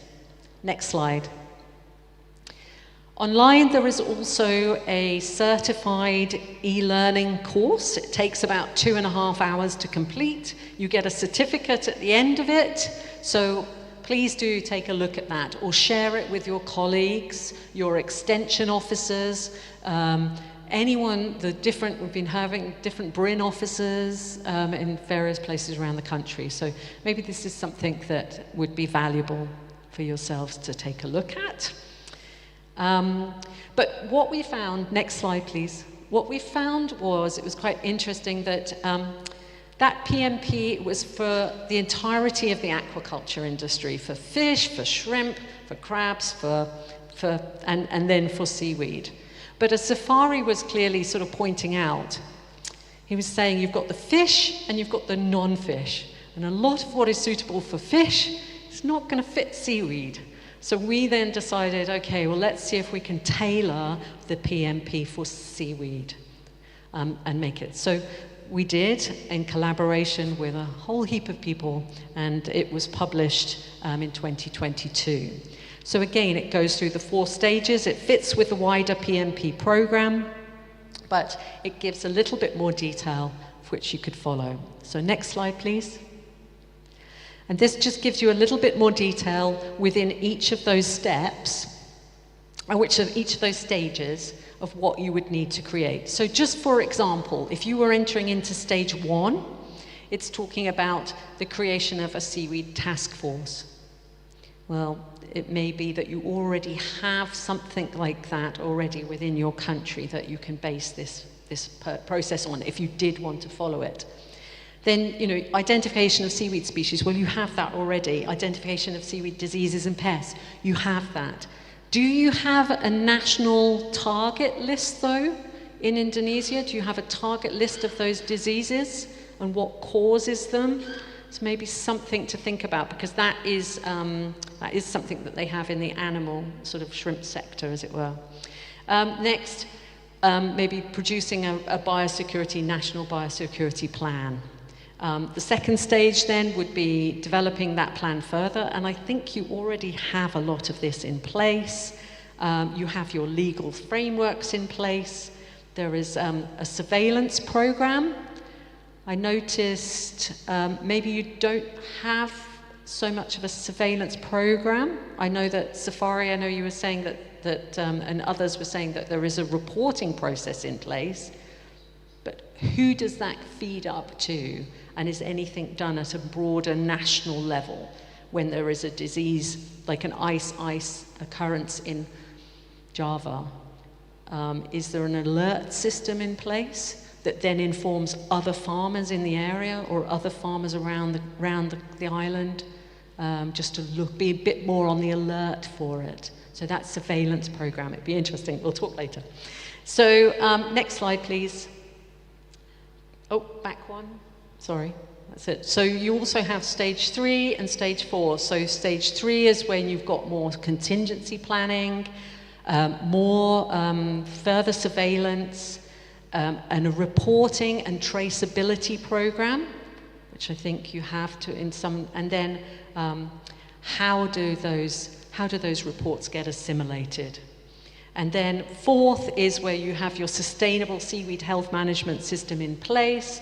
You have your staff in various locations equipped with how to identify pests, how to detect them early, and then you have like a continuous enhancement of your security program so that when other countries come to trade with you in live products, for example, they can be assured that you have all of these sort of stages in place and processes in place so they can comfortably and be assured that they are, by buying a product from you, they are not going to be introducing any pests and diseases. And I notice one of the speakers this morning was talking about setting up Indonesia as a hub of seedlings, of Capophycus seedlings that could be maybe used in other places.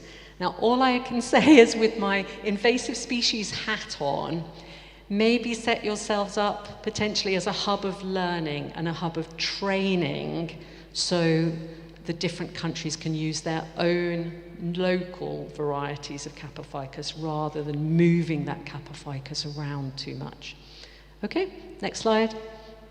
So nearly finished. Just to say there are a whole host of resources that we have been producing over the years, whole host of resources that can be freely downloaded from our website and from online.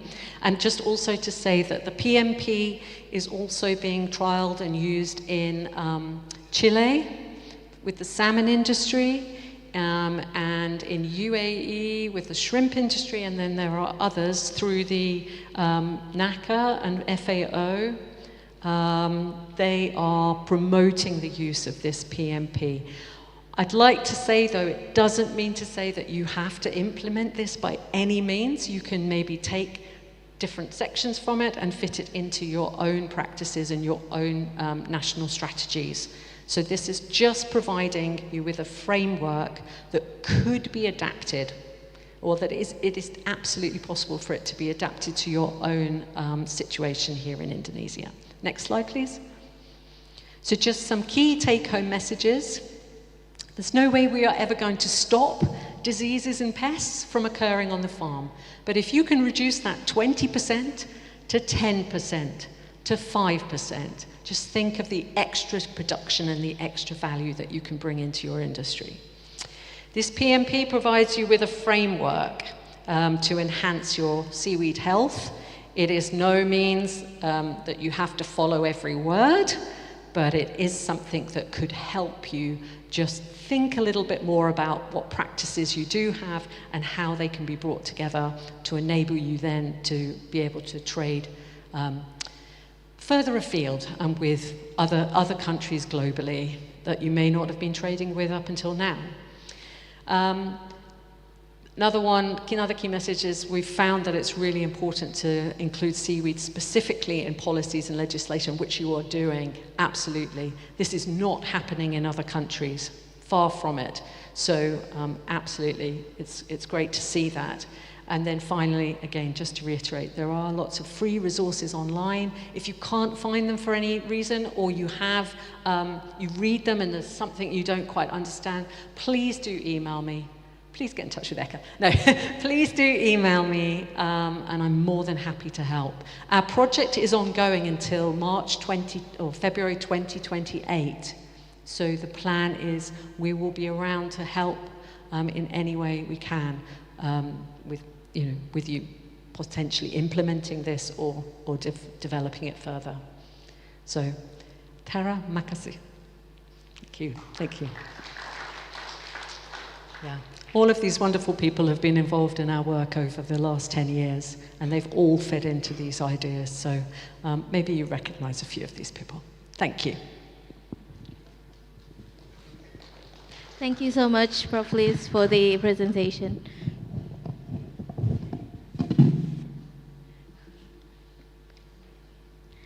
Oh, so now we'll go on to the second session for the interactive workshop. Bernie?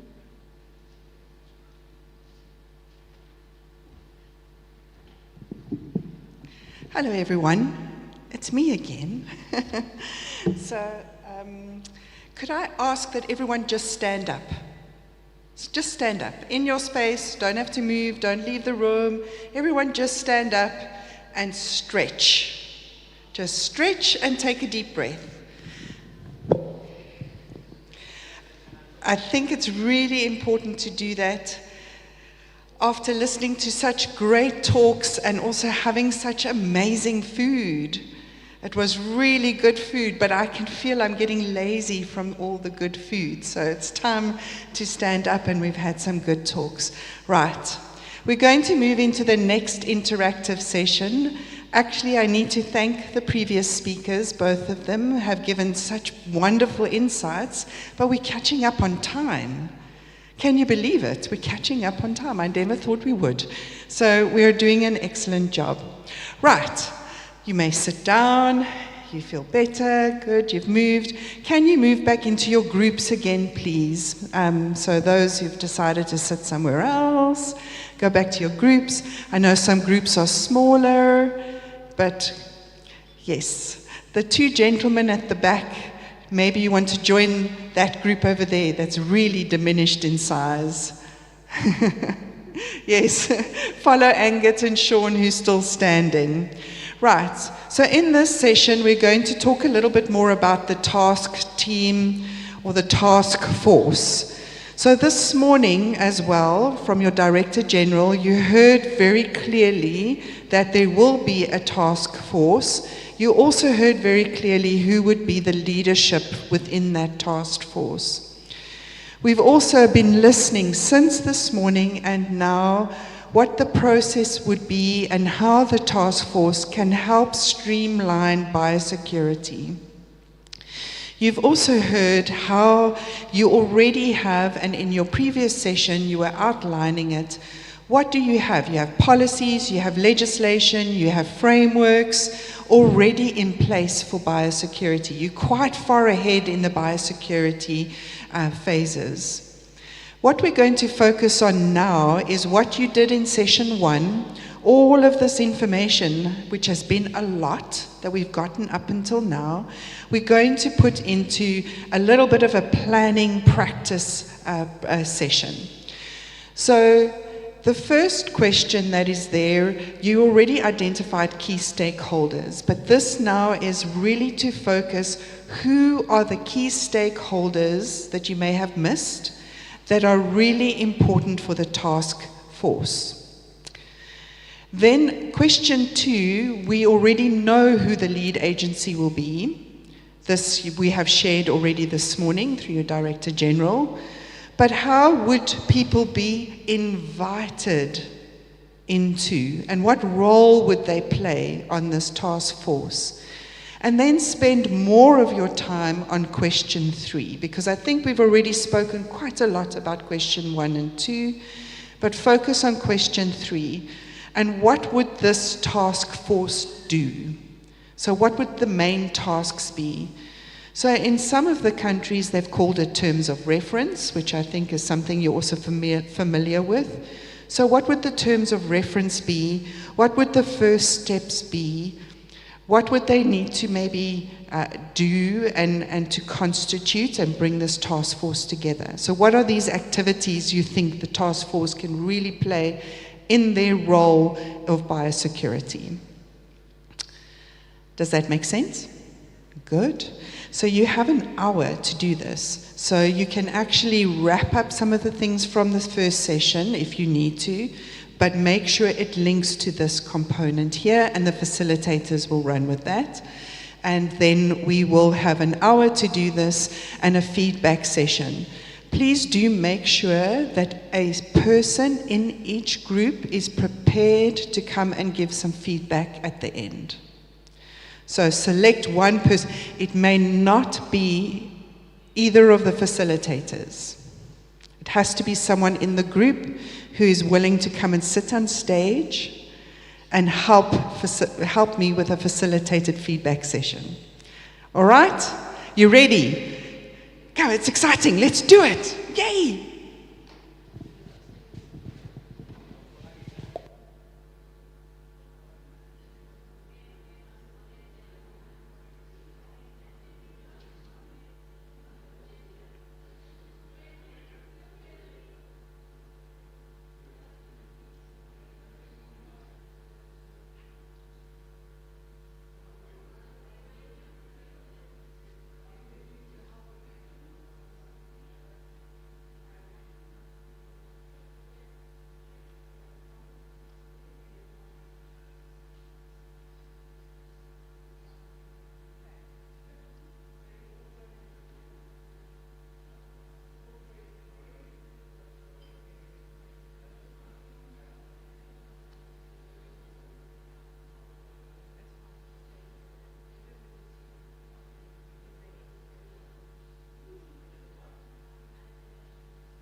All right, everyone, I'm sorry to rush those, but people are needing to sort of leave, and I know there's traffic issues, and so if we can wrap up.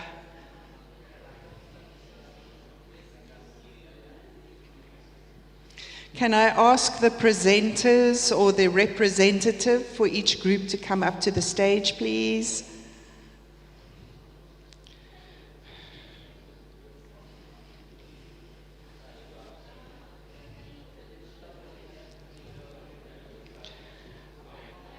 Right, can I have group 1, group 2, group 3, group 4 and 5 that's combined, or 3 and 6, or whatever you are, 3 and 5. Group 1, group 2, group 3 and 5 have combined, and 4. No, just the representative for each group to come up.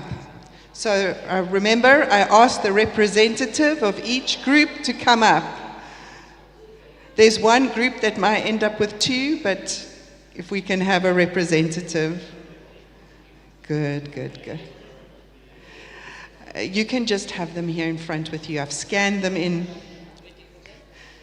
Come. No, not everybody. Just take a seat as a representative and hold it there with you. I think that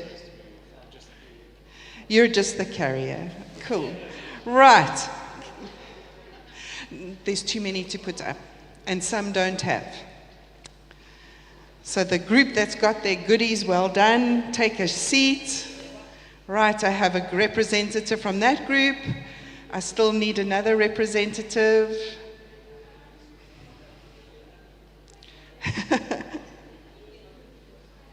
I know that some groups have gotten smaller just in 5 minutes. Right. Okay, I've got that group over there. I've nearly got that group. Got that group. They've left already. I see them took bags and stuff and leave. There's coffee. I didn't even know there's coffee. No one go for coffee, otherwise we're not finishing. We'll have coffee on the way.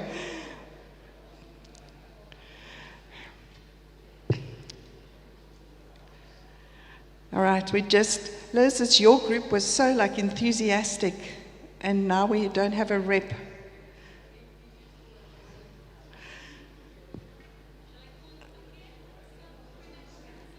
Yes, please. Because not everyone's getting coffee.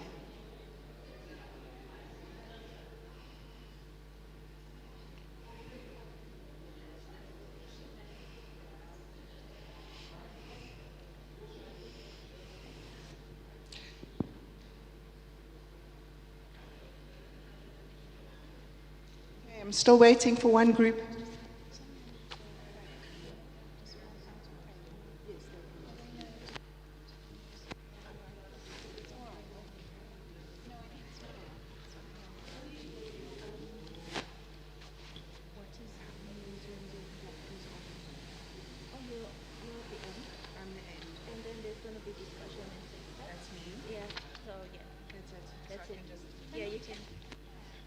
Okay, people have left, but we have our last representative. Right.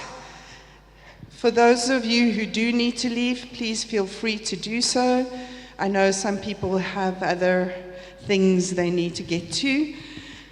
But thank you to those who have been able to stay and still listen while we are here. Right.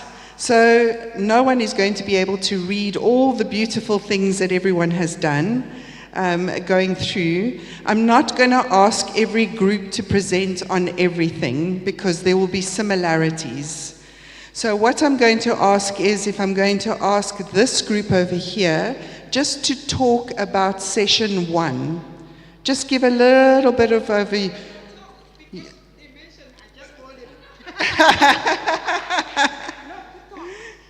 But I can't read it.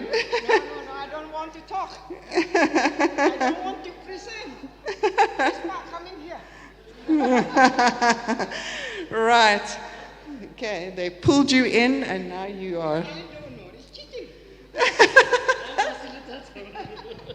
It's fine. All right. So just a little bit on session 1, not 2. Can we go to the session 1 slide just for a reminder? But you should have it there.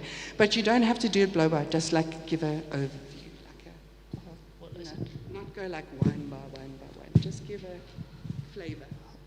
For the session 1? Summary. Oh.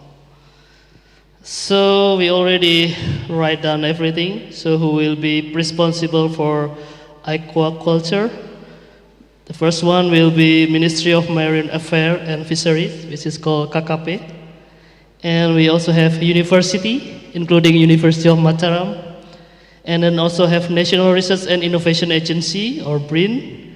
Also have farmer, including ARLI, which is in Jakarta, Bali, Kupang, Makassar, and Kaltara. And then also have Industrial Association, which is called Astruli, and who responsible for the protection of wild seaweed, which is the same. The first one will be Ministry of Marine Affairs and Fisheries, or KKP. Local government, and in our group say that is Regency. Also have Indonesian Conservation, yeah, NGO and WWF. Also university. And what else I should read?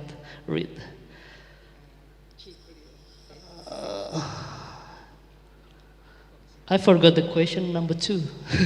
Could you? The enable.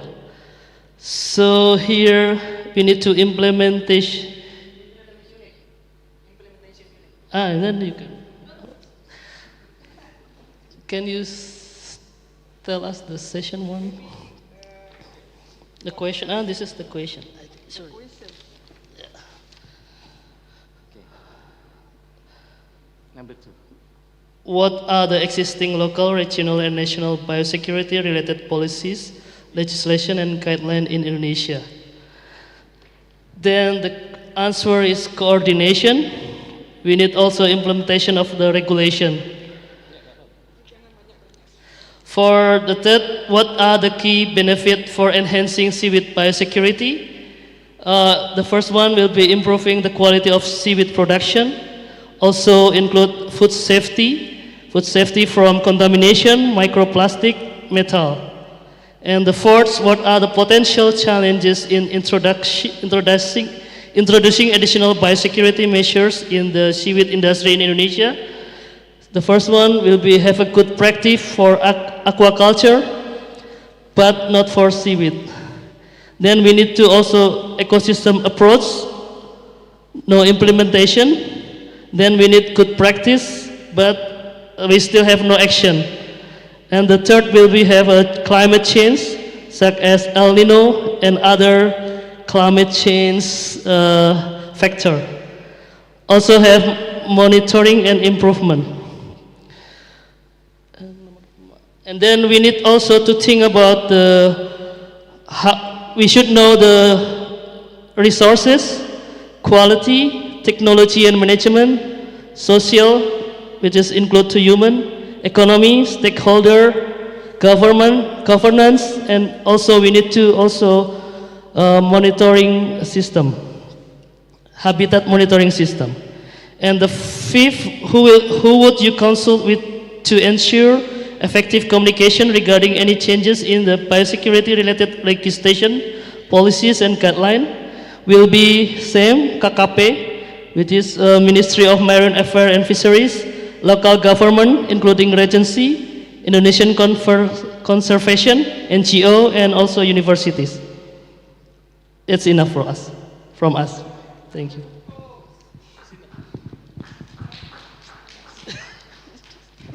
You'll have to stay. Right, I'm going to then pounce on someone else to feed into session 2.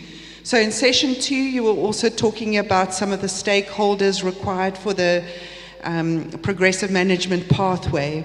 So I'm going to then just ask that you respond to the question 1 only for session 2. Thank you very much. I want to talk just little. Okay, for session 1 from our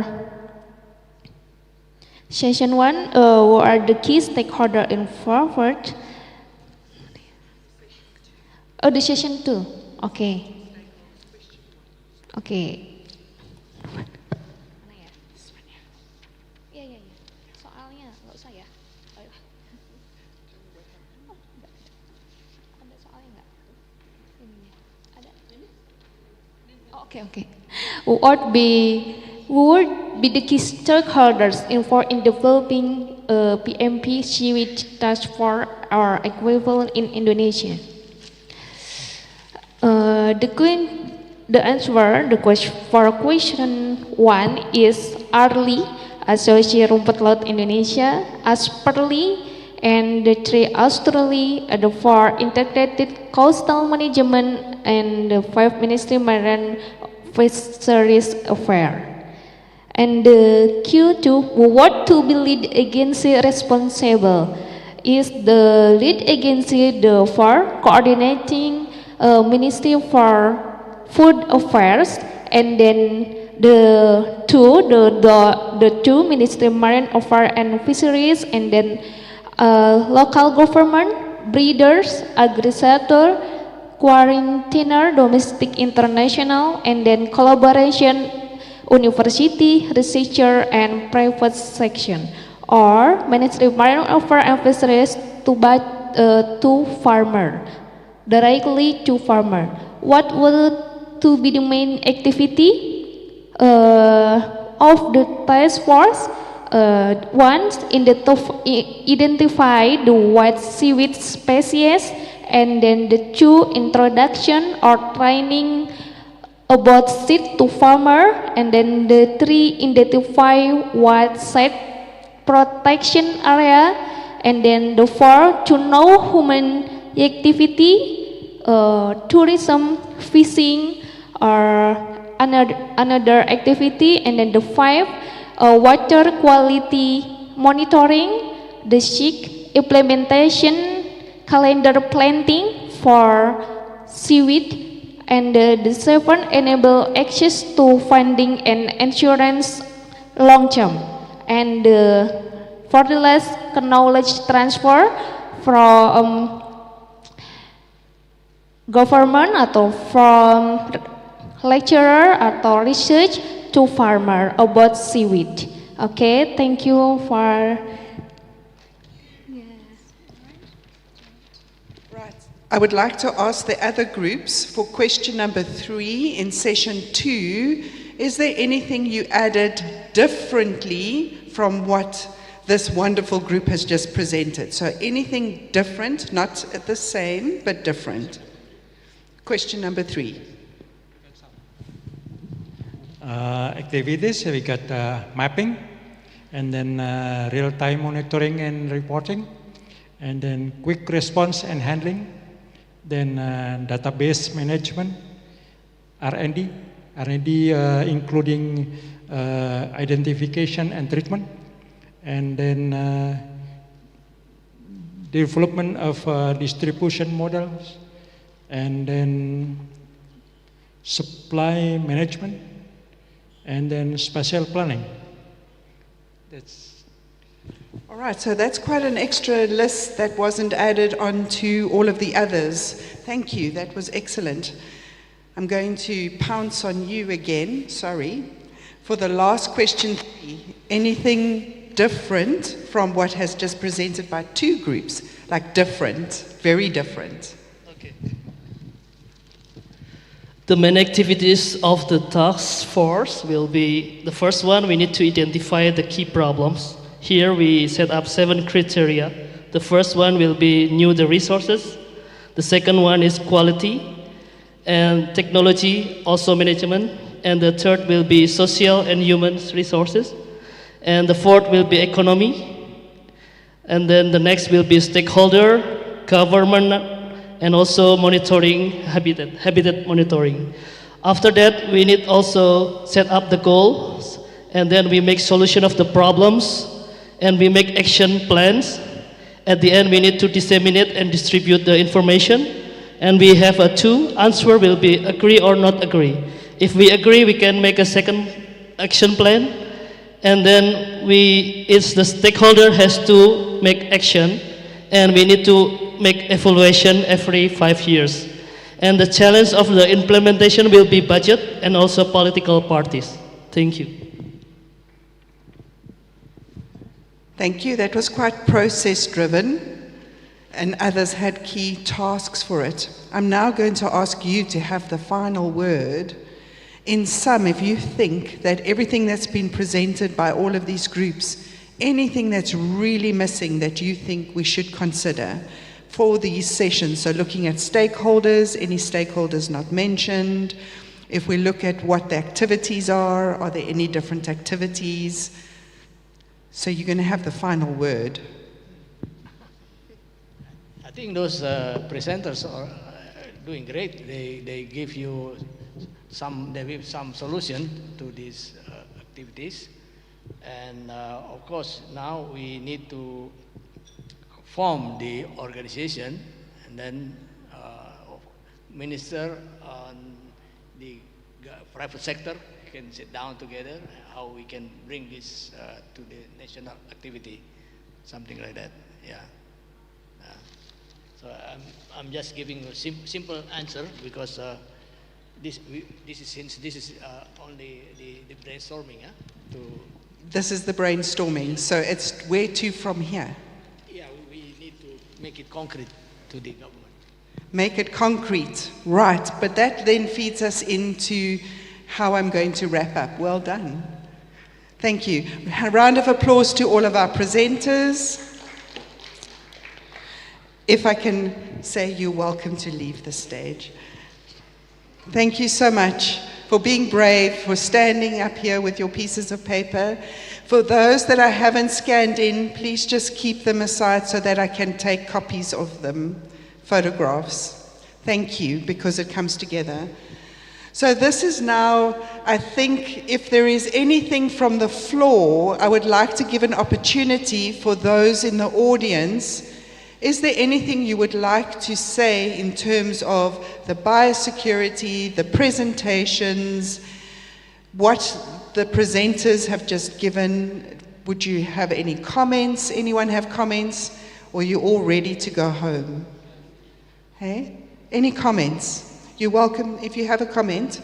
Sorry?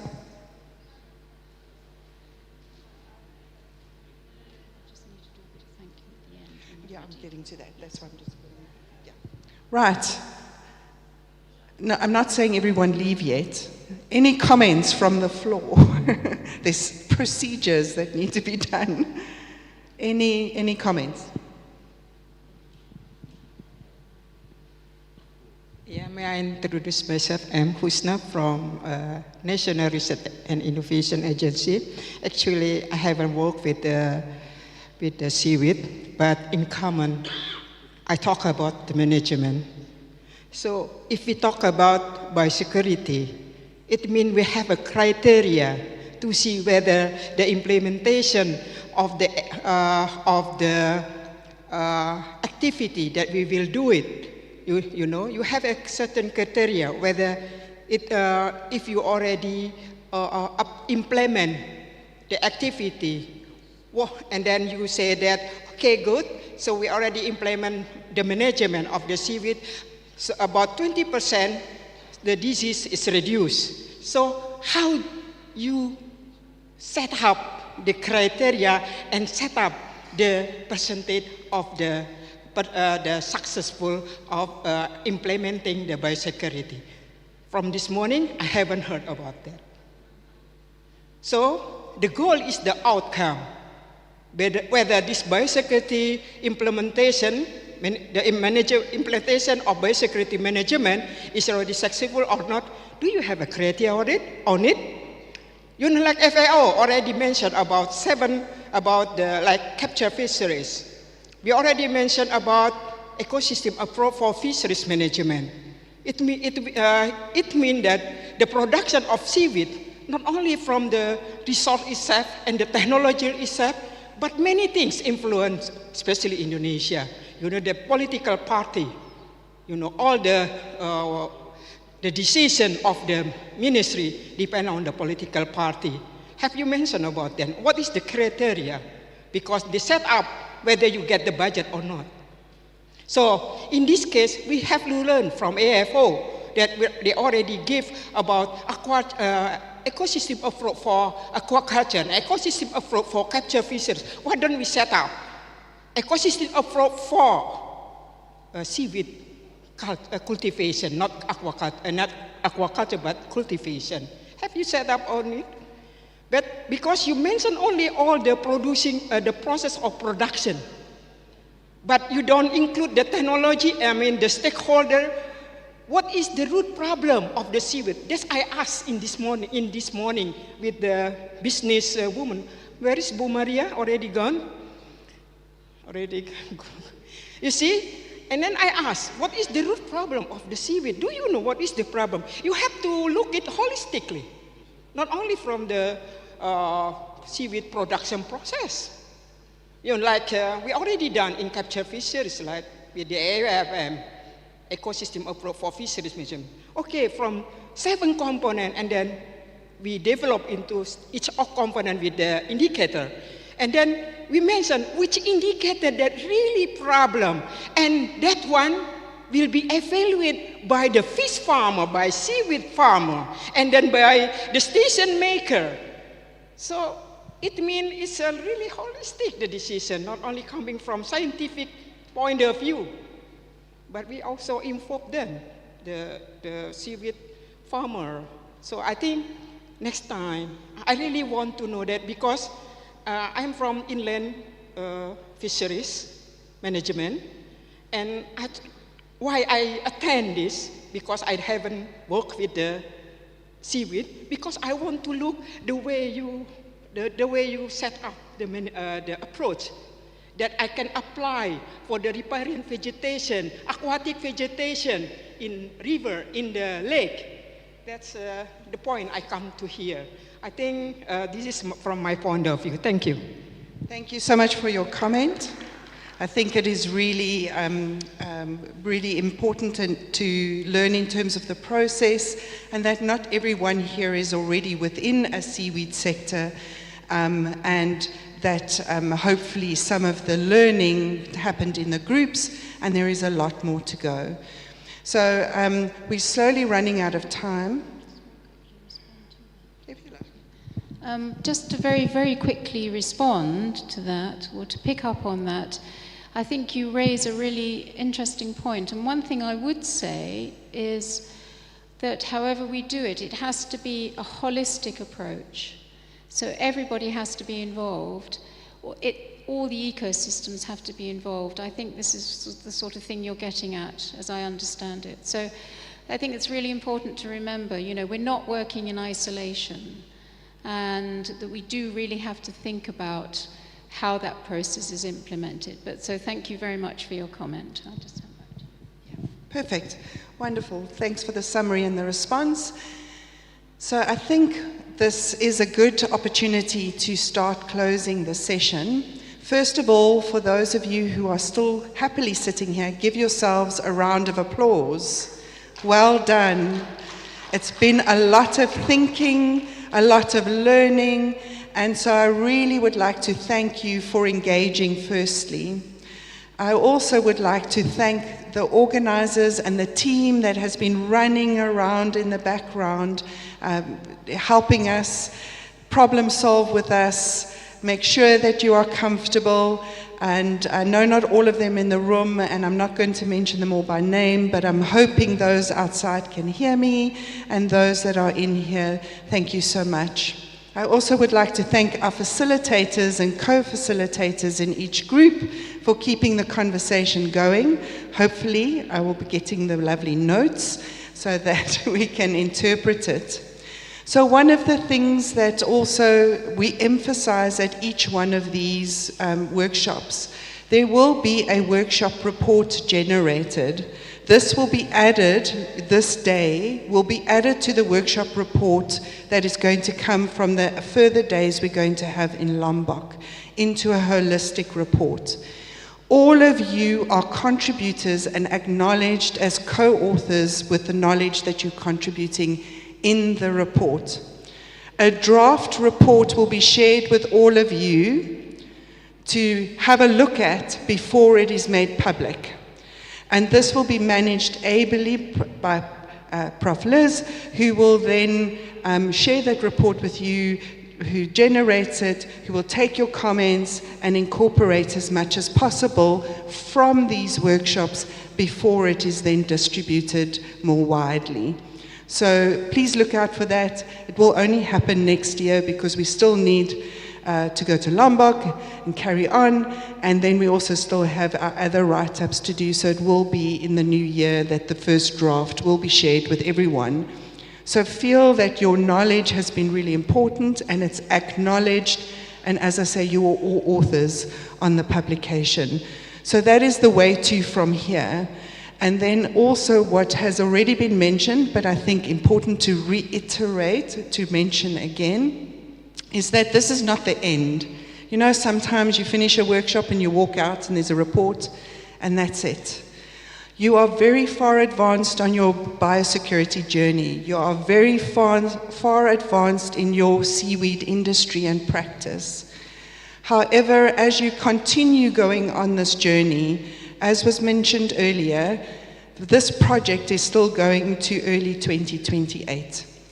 And therefore, still available for, send an email, contact Liz, so that there is this, if you need any help or any guidance or any documents that you can't access, even if they may be open access, you maybe have a problem with it, please reach out and ask, because that's what we are here to do now for the next Under the Protect project.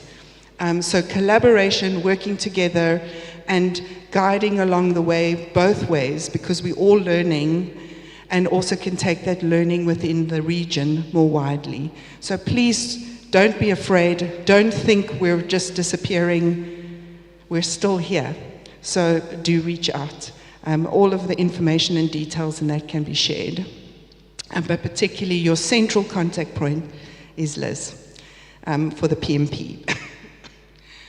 I think that's going to be enough from me. I'm going to hand over to Prof. Ecker, who's going to come and do the final closing of the ceremony of events. I don't know if there's anything's being handed out, anything done. So I'm putting Ecker on the spot and said, I'm making this your responsibility. Good afternoon everyone, selamat sore Bapak Ibu. Ya, kami dari Universitas Mataram, atau saya selaku I'm sorry, I'm talking in Indonesian. Saya Eka dari UNRAM, atau ya di salah satu tim kolaborasi Protect. Seperti yang disampaikan Prof. Juliet, Prof. Liz, we cannot do this by ourselves. Sehingga salah satu output dari workshop ini tentunya itu the first handshake between everyone here. So, like Prof. Bernie said, this is not a goodbye, but we are hoping to meet again, bertemu lagi di tentunya mudah-mudahan di kesempatan selain proyek ini, tentunya untuk memfollow up apa yang sudah kita bangun hari ini. Tadi mungkin yang tentunya dengan kelompok-kelompok yang Bapak Ibu sudah diskusi, menyadari betapa kompleks industri rumput laut ini dan kita membentuk task force itu mulai dari mana gitu. Secara struktural semuanya sudah in place. So we already have everything in place. We already know which ministry can control which ministry. So what's our discussion with Pak Safari, if you want, who is going to lead this task force, is the biggest priority is the coordinating Ministry of Food, which has the controlling arm of the Ministry of Fisheries and Maritime Affairs. And then together with ARLI and academics, and then, but that's not easy. This is already in place, everything. But the implementation is the hardest thing. And this is something that we all should think about on how should we figure this out and how can this work, these task force work. For example, when I said we already have all these guidelines, we already have all these rules, But what's happening in real time now is, for instance, in my village, in our farms in Lombok, some people come over at 12 a.m. or midnight using potassium bombs to catch fish. And this is complained by the local farmers. And I asked them, have you asked to the Department of Fisheries? Yeah, we already asked for help. But then it just said, oh yeah, we already report to the ministry, but nothing happens. So who will help these fishermen when they have these real problems? So this is a big complicated. We have to all think about together, involving. I'm very grateful all of the stakeholders from industries and also governments and NGOs, academia come over today. And what I am very satisfied is we gave a really good impression to the Director General of the Higher Education and Research and Technology, and also to Director of Seaweed from the Ministry of Fisheries. So hopefully, following up that good work we did to achieve together today, just don't stop here, and we can follow up with something else. And I was talking with Pak Safari. Pak Safari, we can build a report and send it to the Ministry of Coordinating Food for this task force to be legally approved by the government. So lebih kurangnya seperti itu, Bapak Ibu.